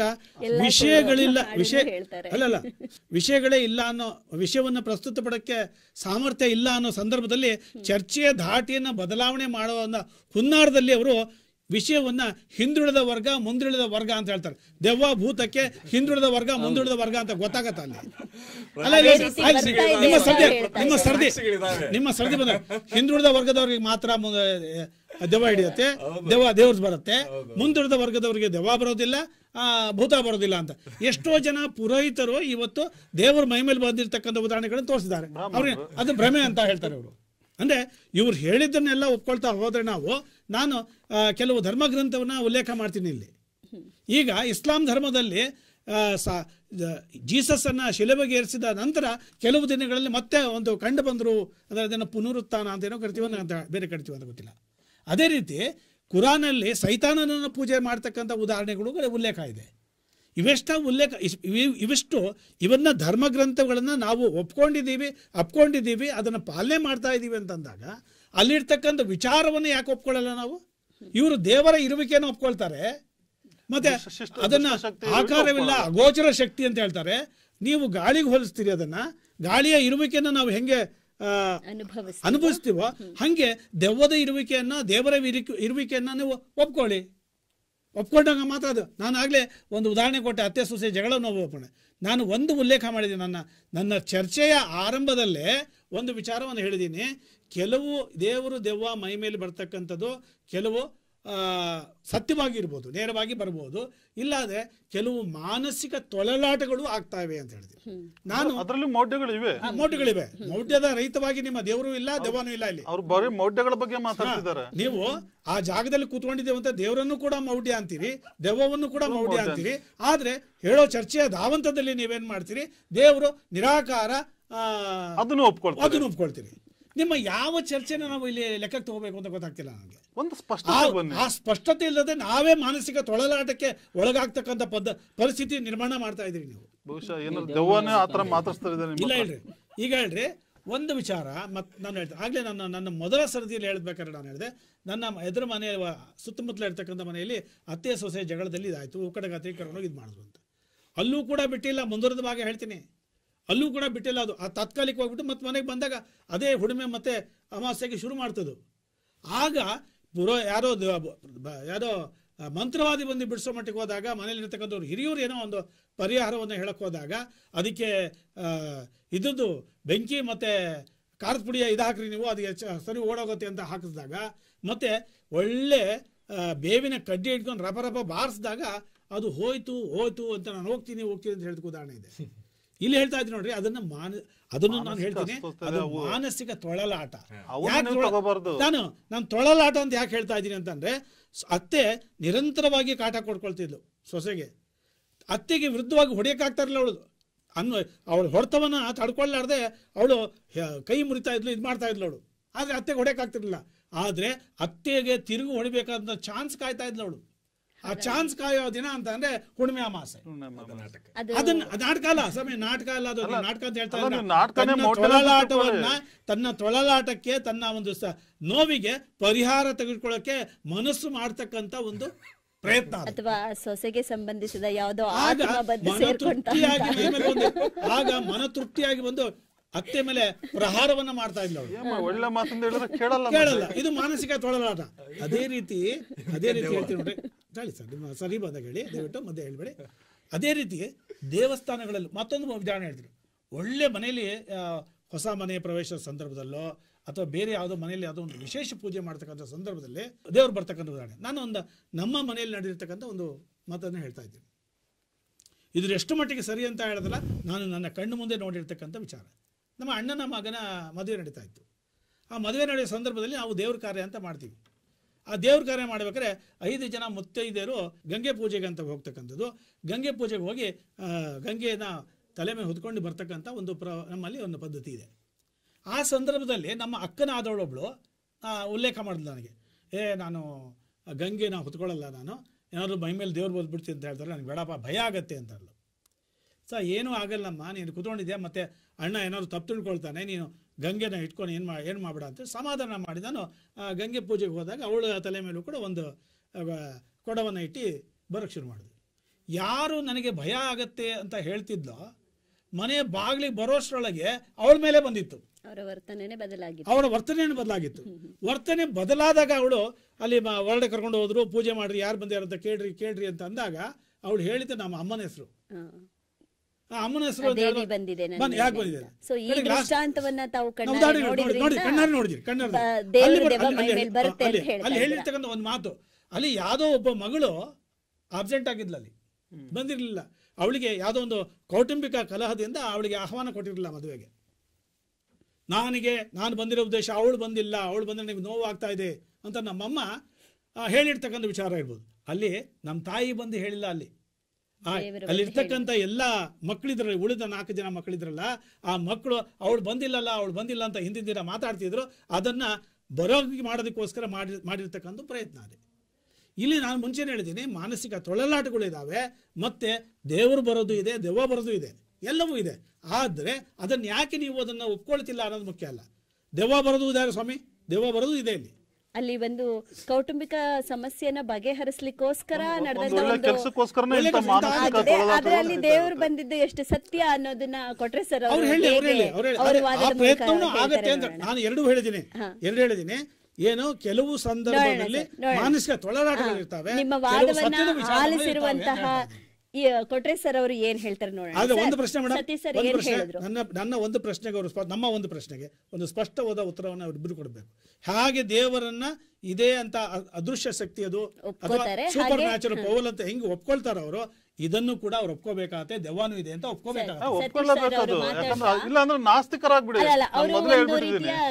ಎರಡೂ ವಿಚಾರಗಳನ್ನ ಹೇಳ್ತಾ ಒಂದು ದ್ವಂದ್ವವನ್ನ ಉಂಟು ಮಾಡಿದ್ರು ಅಂತ ಅನ್ಸುತ್ತೆ. ಅದಕ್ಕೆ ಹೊರತಾಗಿ ನಾವು ಹೇಳೋದಾದ್ರೆ, ಈ ಗಾವು ಸಿಗಿಯೋದು ಅಂತ ಮಾಡ್ತಿದ್ದಾರೆ ಹಳ್ಳಿಗಳ ಕಡೆ. ಒಬ್ಬ ಮನುಷ್ಯ ಒಂದು 30-40 kg ಇರುವಂತ ಒಂದು ಕುರಿನ ಕೈಯಿಂದ ಎತ್ಕೊಂಡು ಅದನ್ನ ಹಲ್ಲಲ್ಲಿ ಕಚ್ಚಿ ಸಿಗದು ತಿರುಗಿಸ್ತಾನೆ ಅಂತ ಅಂದಾಗ ಅಲ್ಲಿ ಆ ವ್ಯಕ್ತಿಯಿಂದ ಸಾಧ್ಯ ಇಲ್ಲ, ಅವನ ಮೈ ಮೇಲೆ ಇರುವಂತಹ ನಮ್ಮ ಗ್ರಾಮ ದೇವತೆಯಿಂದ ಸಾಧ್ಯ ಅಂತ ನಂಬುವಂತ ಜನ ಸಮುದಾಯ ಇದೆ. ಹಾಗೆ ಕೆಂಡದ ಮೇಲೆ ಒಂದು ಚಿಕ್ಕ ಹುಡುಗಿ ಮೇಲೆ ಕಳಶವನ್ನ ಹೊರಿಸಿರ್ತಾರೆ. ಆ ಮಗು ಬೆಂಕಿಯನ್ನ ನೋಡಿದ್ರೇನೆ ಭಯ ಪಡುತ್ತೆ. ಅಂತ ಮಗು ಕೆಂಡದ ಮೇಲೆ ನಡೀತಾ ಇದೆ ಅಂದ್ರೆ ಅಲ್ಲಿ ದೇವರು ಮೈ ಮೇಲೆ ಬಂದಿದೆ ಅನ್ನುವಂಥ ನಂಬಿಕೆ ಇದೆ. ಸತೀಶ್ ಸರ್ ಅವರು ಅವರ ಒಂದು ಮನೆಯಲ್ಲಾದಂತಹ ಘಟನೆಗೂ ಈ ರೀತಿ ಗ್ರಾಮಗಳಲ್ಲಿ ಆಗ್ತಾ ಇರೋಂಥ ಘಟನೆಗಳನ್ನ ನೋಡಿದಾಗ ಇದರಲ್ಲಿ ಎಷ್ಟು ಮೌಢ್ಯ ಇದೆ ಅಂತ ಹೇಳ್ತೀರಾ? ಹಾಗೆ ಈ ದೇವರು ದೆವ್ವ ಅವ್ರ ಮೈ ಮೇಲೆ ಬಂದಿರೋದ್ರಿಂದ ಈ ರೀತಿ ಆಗ್ತಾ ಇಲ್ಲ, ಇದಕ್ಕೆ ಇರುವಂತ ಕಾರಣವೇ ಬೇರೆ ಅಂತ ತಾವು ಹೇಗೆ ಸಾಬೀತುಪಡಿಸ್ತೀರಾ ಸರ್? ಅವರು ಮೊದಲು ಮಾತಾಡುವಾಗ ಆತ್ಮದ ಬಗ್ಗೆ ಮಾತಾಡಿದ್ರು. ಆತ್ಮದ ಬಗ್ಗೆ ಮಾತಾಡಿದಂಥ ಒಂದು ಸಂದರ್ಭದಲ್ಲಿ ನಾನು ದೇವರ ಪರಿಕಲ್ಪನೆಯನ್ನು ಕೊಟ್ಟೆ. ದೇವರು ಅಂದರೆ ಏನು, ಯಾವ ರೀತಿ ದೇವರು ಇರುತ್ತೆ, ಒಂದು ನಿರಾಕಾರ ಸ್ವರೂಪ ಏನು ಅಂತ. ಒಂದು ಆತ್ಮ ಇದ್ದಂಥ ಒಂದು ದೇಹದಲ್ಲಿ ಇನ್ನೊಂದು ಆತ್ಮ ಹೋಗ್ಲಿಕ್ಕೆ ಸಾಧ್ಯನೂ ಇಲ್ಲ, ಸ್ಥಳಾವಕಾಶನೂ ಇಲ್ಲ. ಅವರೇ ಒಪ್ಪಿಕೊಂಡ್ಬಿಟ್ರು ದೆವ್ವ ಅಂತಂದ್ರೆ ಪರಿಕಲ್ಪನೆ ಅವ್ರಿಗೇನು ಗೊತ್ತಾಗಿಲ್ಲ. ಅವರಿಗೆ ಕನ್ಫ್ಯೂಸ್ ದೆವ್ವ ಅಂದ್ರೆ ಏನು ಅಂತ. ಅವರೇ ಹೇಳ್ತಾ ಇದ್ದಾರೆ ದೆವ್ವ ಅಲ್ಲ, ಅದು ಒಂದು ಮಾನಸಿಕ ತೊಳಲಾಟ ಅಂದ್ರು. ಅಲ್ಲಿ ಸ್ಪಷ್ಟವಾಗಿ ನಮಗೆ ಗೊತ್ತಾಗ್ತಾ ಇದೆ, ದೆವ್ವ ಮೈ ಮೇಲೆ ಬರೋದನ್ನ ಇವರು ನಂಬಲ್ಲ ಎಂಬುದು ನಮಗೆ ಸ್ಪಷ್ಟತೆ. ನಾವು ಹೇಳೋದನ್ನ ಅವರೇ ಹೇಳಿದ್ರು, ಅರ್ಧ ನಮ್ಮ ಮಾತನ್ನ ಅವರು ಕಡಿಮೆ ಮಾಡಿದ್ದಾರೆ. ಒಂದು ಕಡೆ ಸತ್ತ ಬಳಿಕ ಮುಕ್ತಿ ಆಗ್ಬೇಕು, ಇಲ್ಲಾಂದ್ರೆ ಅವ್ರು ಹೇಳಿದ್ರು ಮುಕ್ತಿ ಸಿಗ್ಲಿಲ್ಲ ಅಂದ್ರೆ ಆತ್ಮಗಳು ಪರದಾಡ್ತಾ ಇರ್ತವೆ, ಪಿಶಾಚಿಗಳಿಗೆ ಪ್ರೇತಾತ್ಮಗಳಾಗ್ತವೆ, ಬಂದು ದೇಹದಲ್ಲಿ ಸೇರ್ಕೊಂತವೆ. ಅದ್ರ ಬಗ್ಗೆ ನಮ್ಮ ಅಲ್ಲಮರು ಒಂದು ಧರ್ಮಗ್ರಂಥದ ಉದಾಹರಣೆ ಕೊಟ್ಟಿದ್ದೀನಿ ನಾನು. ಪಾಯಿಂಟ್ ಮಾಡ್ಕೊಳ್ಳಿ, ನಿಮ್ಮ ಸರ್ತಿ ಬಂದಾಗ ಹೇಳಿ. ಸತ್ತ ಬಳಿಕ ಮುಕ್ತಿಯ ಪಡೆದಿಹನೆಂದು ಪೂಜಿಸ ಹೋದಡೆ ಆ ದೇವರೇನ ಕೊಡುವರು. ಸಾಯದೆ ನೊಯ್ಯದೆ ಸ್ವತಂತ್ರನಾಗಿ ಸಂದು ಭೇದವಿಲ್ಲದಪ್ಪ ಗುಹೇಶ್ವರ ನಿಮ್ಮ ಶರಣ. ಸತ್ತ ಬಳಿಕ ಮುಕ್ತಿಯ ಪಡೆಯುವನೇನೆಂದು ದೇವರ ಪೂಜಿಸಿದರೆ ಮುಕ್ತಿ ಪ್ರಾಪ್ತಿ ಉಂಟೆ. ಸಾಯದ ಆತ್ಮ ಅಮರನಾಗಿದ್ದು ಬದುಕಿನಲ್ಲಿ ನೊಯ್ಯದೇ ಇದ್ದುದೇ ಮುಕ್ತಿ ಅಂತ ಹೇಳ್ತಾರೆ. ಅಂದರೆ ಇಲ್ಲಿ ಆತ್ಮದ ಮುಕ್ತಿ ಅಂತ ಸಿಗಲ್ಲ, ಮುಕ್ತಿ ಅದು ಬೇಕು ಇದು ಬೇಕು ಅಂತ ಅಲ್ಲ. ಮತ್ತು ನೀವು ಹೇಳಿದರೆ ನಿಮಗೆ ಸ್ಪಷ್ಟವಾದ ಪರಿಕಲ್ಪನೆ ಇಲ್ಲ, ಯಾವುದು ದೆವ್ವದ ಬಗ್ಗೆ ಸ್ಪಷ್ಟವಾದ ಪರಿಕಲ್ಪನೆ ಇಲ್ಲ. ಅವರೇ ಹೇಳ್ತಾರೆ ನಾಟಕೀಯವಾಗಿ ಅಲ್ಲಿ ಏನೇ ಬೇಕಾಗಿತ್ತು ಆ ಮಗು ಬಂದಿರಲಿಲ್ಲ, ಅದಕ್ಕಾಗಿ ಅದು ದೆವ್ವಂತ ಯಾಕೆ ಕರಿತೀರಿ? ನಾಟಕ ಮಾಡಿದ್ದೀವಿ ಅಂತ ಹೇಳಿ, ನಾಟಕ ಆಡಿದ್ರೆ ಹಂಗಂತ ಹೇಳಿ, ಅದಕ್ಕೆ ಯಾಕೆ ದೆವ್ವದ ಲೇಪನ ಕೊಡ್ತಾ ಇದ್ದೀರಿ ನನಗೆ ಗೊತ್ತಾಗಲ್ದು. ಆಮೇಲೆ ದೇವ್ರ ಬಗ್ಗೆನೂ ಪ್ರಸ್ತಾಪ ಮಾಡಿದ್ದಾರೆ, ದೇವರು ಬರುತ್ತೆ ಅಂತ. ನಾನು ಮುಂಚೆನೇ ಹೇಳಿ ದೇವರೆಂಬ ಪರಿಕಲ್ಪನೆ ಇವ್ರಿಗೆ ಗೊತ್ತಿಲ್ಲ. ದೇವರು ಸಹಜ ಜೀವಿಗಳ ಮೇಲೆ ಬರಲ್ಲ, ಅದು ಆತ್ಮದ ಸ್ವರೂಪ ಅಲ್ಲ, ಅದು ಲಿಂಗ ಸ್ವರೂಪ. ಅದು ಈ ಆತ್ಮಗಳನ್ನು ಸೃಷ್ಟಿ ಮಾಡಿರೋದೇ ದೇವ್ರು ಯಾಕೆ ಆತ್ಮ ಆಗುತ್ತೆ ಹಂಗಂತ ಯಾರು ಹೇಳಿದ್ರು? ಒಂದು ಕಾಲದ ನಿರಾಕಾರ ಅಂತಾರೆ, ಮತ್ತೆ ಅದನ್ನೇ ಹೇಳದ್ ನಾನೀಗ ಅದನ್ನೇ ಹೇಳ್ತಾ ಇದ್ದೀನಿ. ನಿರಾಕಾರ ಸ್ವರೂಪದ ಒಂದು ಲಿಂಗ ಅದು ಅಂತ ನಾವ್ ಹೇಳ್ತೀವಿ, ನಿರಾಕಾರ ಸ್ವರೂಪದ ಒಂದು ಶಕ್ತಿ ಅದು. ಯಾಕೆ ಮಾಡ್ತೀರಿ? ಯಾವ್ದು ಗೊತ್ತಾಗ್ಲಿ ಅಂತ ನೀವು ನಿಮ್ಮ ತಲೆ ಇರೋದು ಈ ಆಕಾರ ಇದೆ, ನಿಮ್ಮ ಮೆದುಳಿಗೆ ಅದು ಟಚ್ ಆಗಲಿ ಅಂತ ನಾನು ಈ ಆಕಾರವನ್ನ ತೋರಿಸ್ತೇನೆ. ಆ ರೀತಿ ತೋರಿಸಿದ್ದು ನಾನು. ಮಾತುಗಳು ಸುಳ್ಳಾಗ್ಬೋದು, ಆಂಗಿಕ ಅಭಿನಯಗಳು ಸುಳ್ಳಾಗ್ತದೆ. ಈ ರೀತಿ ನಾವು ಅವರು ಹೇಳಿದರು ದೇವರುಗಳು ಇದ್ದಾವೆ ಅಂತ ಹೇಳಿದರೆ, ನೀವೆಲ್ಲ ಯಾವುದೋ ವೈಜ್ಞಾನಿಕ ಸತ್ಯ ಅಂತಲೂ ಹೇಳಿದರು ದೇವರುಗಳ ಬಗ್ಗೆ. ವೀರೇಶರು ಹೇಳಿದರು, ದೇವರುಗಳು ನಿಮಗೆ ಗೊತ್ತಿಲ್ಲ, ನಿಮಗೆ ಗೊತ್ತಿರೋವು ದೇವತೆಗಳನ್ನ ಇಟ್ಕೊಂಡು ಈಗ ಏನೋ ಪ್ರೂವ್ ಮಾಡೋಕ್ಕೆ ಹೋಗ್ತಾಯಿದ್ರಿ, ಅದು ವಿಜ್ಞಾನ ಸತ್ಯ ಅಂತ ವಾದ ಮಾಡೋಕ್ಕೆ ಹೋಗ್ತಾಯಿದ್ರಿ. ಅದಕ್ಕಾಗಿ ಹೇಳ್ತೀವಿ ನಾವು, ದೇವತೆಗಳಂದ್ರೆ ಯಾರು ಅಂತಂದರೆ, ನೀವು ಯಾರು ಬೇರೆ ಬೇರೆ ಎಲ್ಲ ಉದಾಹರಣೆ ಕೊಟ್ಟರೆ, ಬಸವಣ್ಣವ್ರು ಕೊಟ್ಟರೆ, ಬುದ್ಧನ ಕೊಟ್ಟರೆ, ಯಾರ್ಯಾರ್ದು ಕೊಟ್ಟರೆ, ಯೇಸುದು ಕೊಟ್ಟರೆ, ಎಲ್ಲ ಕೊಟ್ಟರೆ, ಅವರು ಸಹ ನಮ್ಮಂಗೆ ಮಾನವರು, ದೇವರಲ್ಲ. ನಾವು ಅದನ್ನ ಹೇಳಿದ ಅವರಲ್ಲಿ ದೈವಾಂಶ ಸಂಭೂತರು ಅಂತ ಕರೆದಿ ನಾವು. ದೈವಾಂಶ ಸಂಭೂತ ಬೇರೆ, ನೆಕ್ಸ್ಟ್ ನೀವೇ ದೈವಾಂಶ ಸಂಭೂತ ಬೇರೆ, ದೈವಾಂಶ ಇರ್ತಕ್ಕಂಥದ್ದು ಬೇರೆ, ಆ ದೇಹ ಬೇರೆ, ದೇವರು ಅಂಬದು ಬೇರೆ. ದೈವಾಂಶ ಸ್ವರೂಪನೇ ಬೇರೆ, ದೇವರ ಸ್ವರೂಪನೇ ಬೇರೆ. ನಾವು ಚರ್ಚೆ ಮಾಡಕ್ಕೆ ಹೊರಟಿರೋದು ಯಾವುದು ಅಂತಂದರೆ, ಮೈ ಮೇಲೆ ದೆವ್ವ ದೇವರುಗಳು ಬರ್ತವ ಅಂತ. ಅದು ಒಂದು ಶುದ್ಧ ಸುಳ್ಳನ್ನು ಇಟ್ಕೊಂಡು ನೀವು ಸತ್ಯ ಸತ್ಯ ಅಂತ ವಾದ ಮಾಡೋಕ್ಕೆ ಹೊಂಟಿದ್ರಲ್ಲಿ ನಿಜಕ್ಕೂ ನಗು ಬರ್ತಾ ಇದೆ.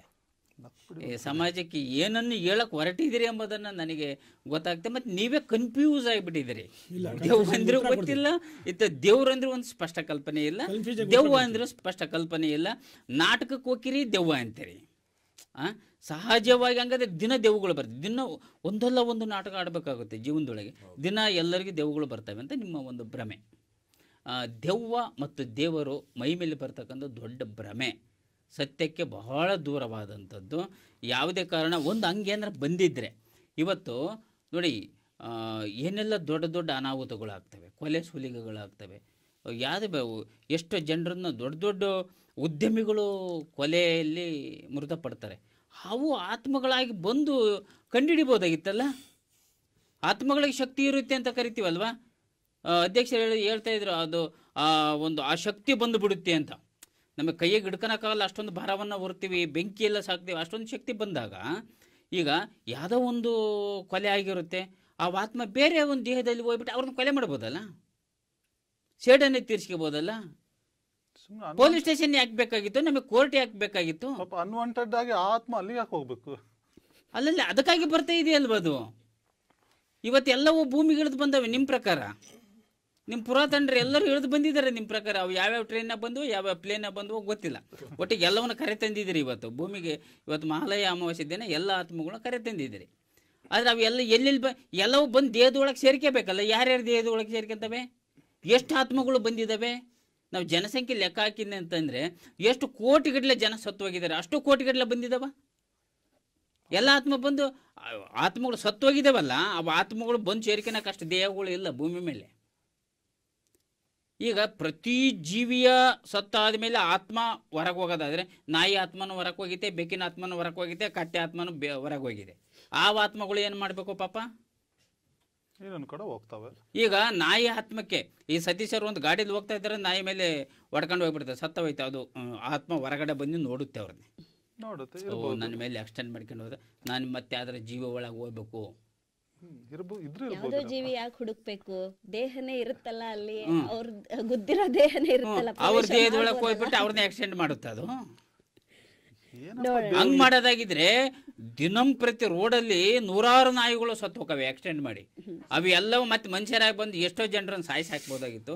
ಇವರು ವಾದ ಮಾಡ್ತಕ್ಕಂಥದ್ದು ಸತ್ಯಕ್ಕೆ ಬಹಳ ದೂರವಾದಂಥದ್ದು, ಶುದ್ಧ ಶುದ್ಧ ಶುದ್ಧ ಸುಳ್ಳು.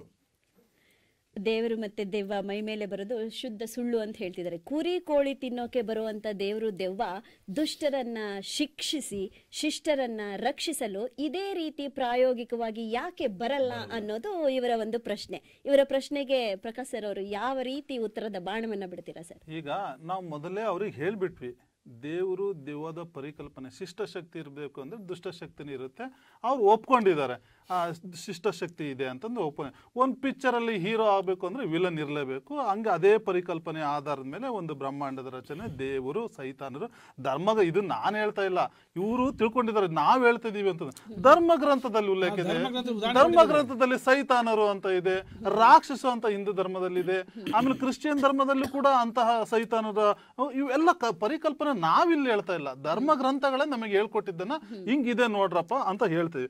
ಆಮೇಲೆ ಈ ದೇವರು ದೆವ್ವದ ಇರುವಿಕೆಯಲ್ಲಿ ಸುಮಾರು 80% ಇಂಥ ಮೌಢ್ಯಗಳು, ಮಾನಸಿಕ ಅಸ್ವಸ್ಥತೆಗಳು ವ್ಯಾಪಾರೀಕರಣದಲ್ಲಿ ಆಗುತ್ತೆ ಅಂತ ನಾನು ಅವಾಗ್ಲೇ ಹೇಳ್ಬಿಟ್ಟಿದ್ದೀನಿ. ಅವ್ರು ಒಪ್ಕೊಳ್ತಾ ಇಲ್ಲ. ಈಗ ಉದಾಹರಣೆಗೆ ಯಾಕೆ ಇದನ್ನ ದೇವರ ಯಾಕೆ ಇದನ್ನ ಇರ್ಲಿ ಅದನ್ನು ವಾದ ಮಾಡ್ತಿದ್ದಾರೆ. ಬಟ್ ನಿಜವಾಗಿರ್ತಕ್ಕಂಥ ಈ 20% ಇದೆಯಲ್ಲ, 20% ಅವ್ರು ಬರ್ತಾ ಇಲ್ಲ. ಆಮೇಲೆ ಎಲ್ಲ ಒಂದ್ ಕಡೆ ಕುಂಭಮೇಳ ನಡೀತಾ ಇರುತ್ತೆ. 3 ಕಿಲೋಮೀಟರ್ ಕುಂಭ ಹೊತ್ಕೊಂಡು ಒಂದು ಮಹಿಳೆ ನಡಿಬೇಕು, ಕೈ ನೋಯ್ತಾ ಇರುತ್ತೆ, ಕಾಲು ನೋಯ್ತಾ ಇರುತ್ತೆ, ಹಿಂಗೆ ಹಿಡ್ಕೋಬೇಕು, ಹೋಗಕ್ ಆಗ್ತಾ ಇರಲಿಲ್ಲ.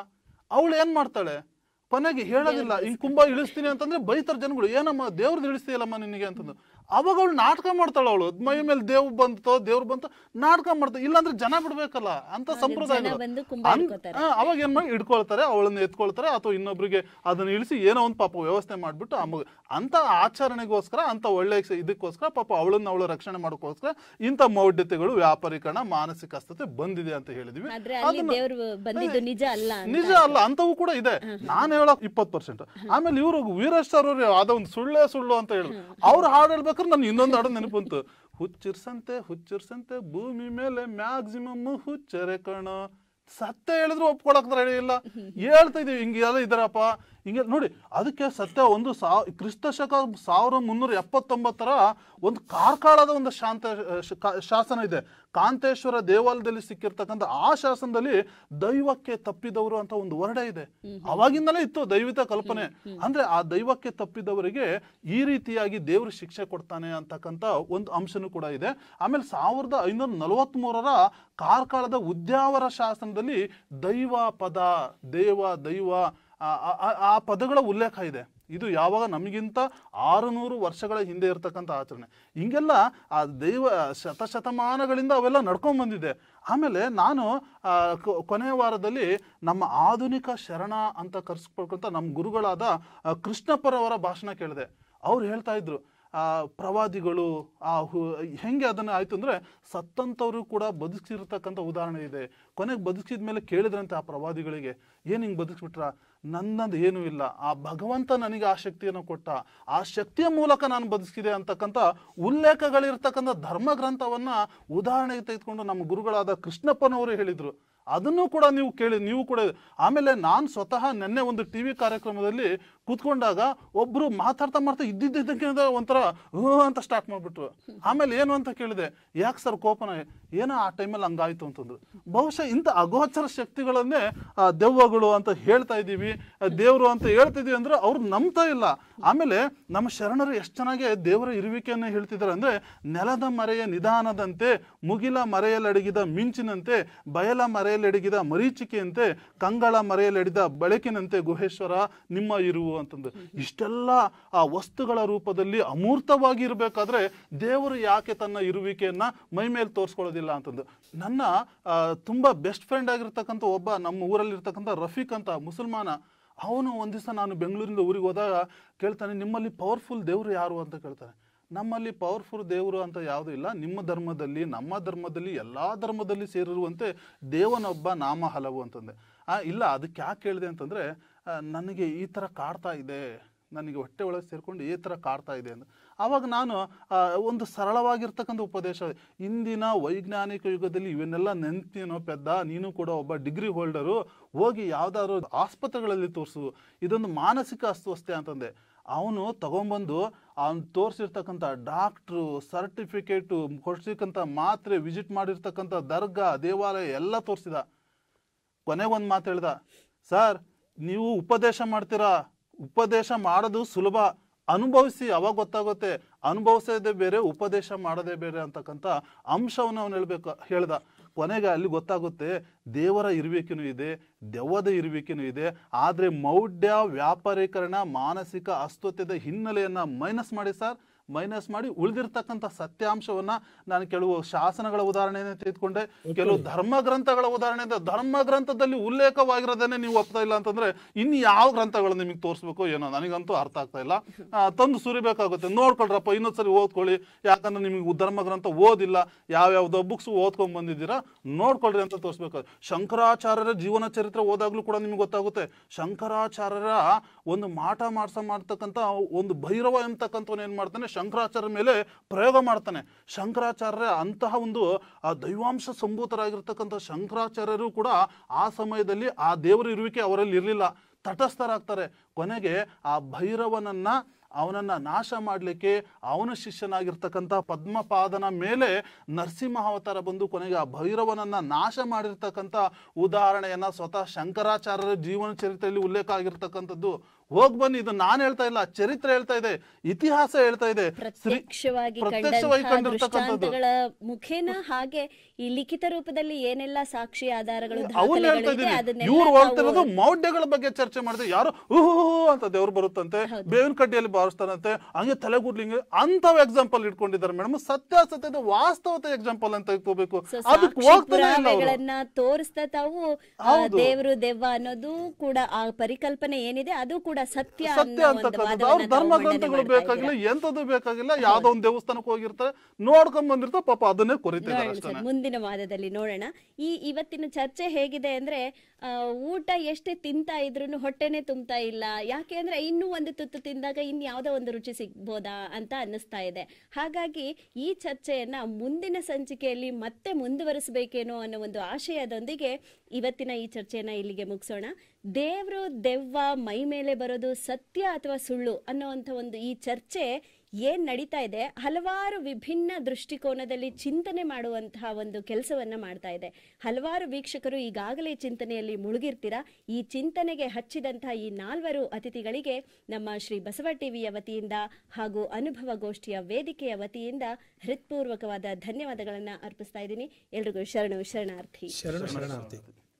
ವೀಕ್ಷಕರೇ, ನೋಡಿದ್ರಲ್ಲ, ಈ ದೇವರು ಮತ್ತೆ ದೆವ್ವ ಇದರ ಇರುವಿಕೆ ಎಷ್ಟು ಸತ್ಯ ಎಷ್ಟು ಸುಳ್ಳು ತೂಕ ಆಗ್ತಾ ಹೋದಾಗೆ ಅಂದ್ರೆ ಒಂದು ಕೇಕ್ ಪೀಸ್ ನ ಬೆಕ್ಕಿಗೆ ಹಂಚೋ ಒಂದು ಕತೆ ನೆನಪಾಗ್ತಾ ಇದೆ. 2 ಬೆಕ್ಕುಗಳು ಕಿತ್ತಾಡ್ಕೊಂಡು ಬಂದಾಗ, ಒಂದು ಬೆಣ್ಣೆನ ಕಿತ್ತಾಡ್ಕೊಂಡು ತಗೊಂಡು ಬಂದು ನನಗ್ ಜಾಸ್ತಿ ಬೇಕು ಅಂತ 2 ಬೆಕ್ಕಿನ ಮರಿಗಳು ಕಿತ್ತಾಡುವಾಗ ಒಂದು ಕೋತಿ ಬರುತ್ತಂತೆ. ಕೋತಿ ಬಂದು ನಾನು ಹಂಚ್ಕೊಡ್ತೀನಿ ಅಂತ ಹೇಳಿದಾಗ ಈ ಕಡೆ ಸ್ವಲ್ಪ ಬೆಣ್ಣೆ ಜಾಸ್ತಿ ಆಯ್ತು ಅಂತ ಸ್ವಲ್ಪ ತಿನ್ನೋದು, ಈ ಕಡೆ ಸ್ವಲ್ಪ ಬೆಣ್ಣೆ ಜಾಸ್ತಿ ಆಯ್ತು ಅಂತ ಸ್ವಲ್ಪ ತಿನ್ನೋದು. ಅದು ತೂಕ ಆಗ್ತಾ ಆಗ್ತಾ ಮೇಲೆ ಕೆಳಗೆ ಹೋಗ್ತಾನೆ ಇರುತ್ತೆ.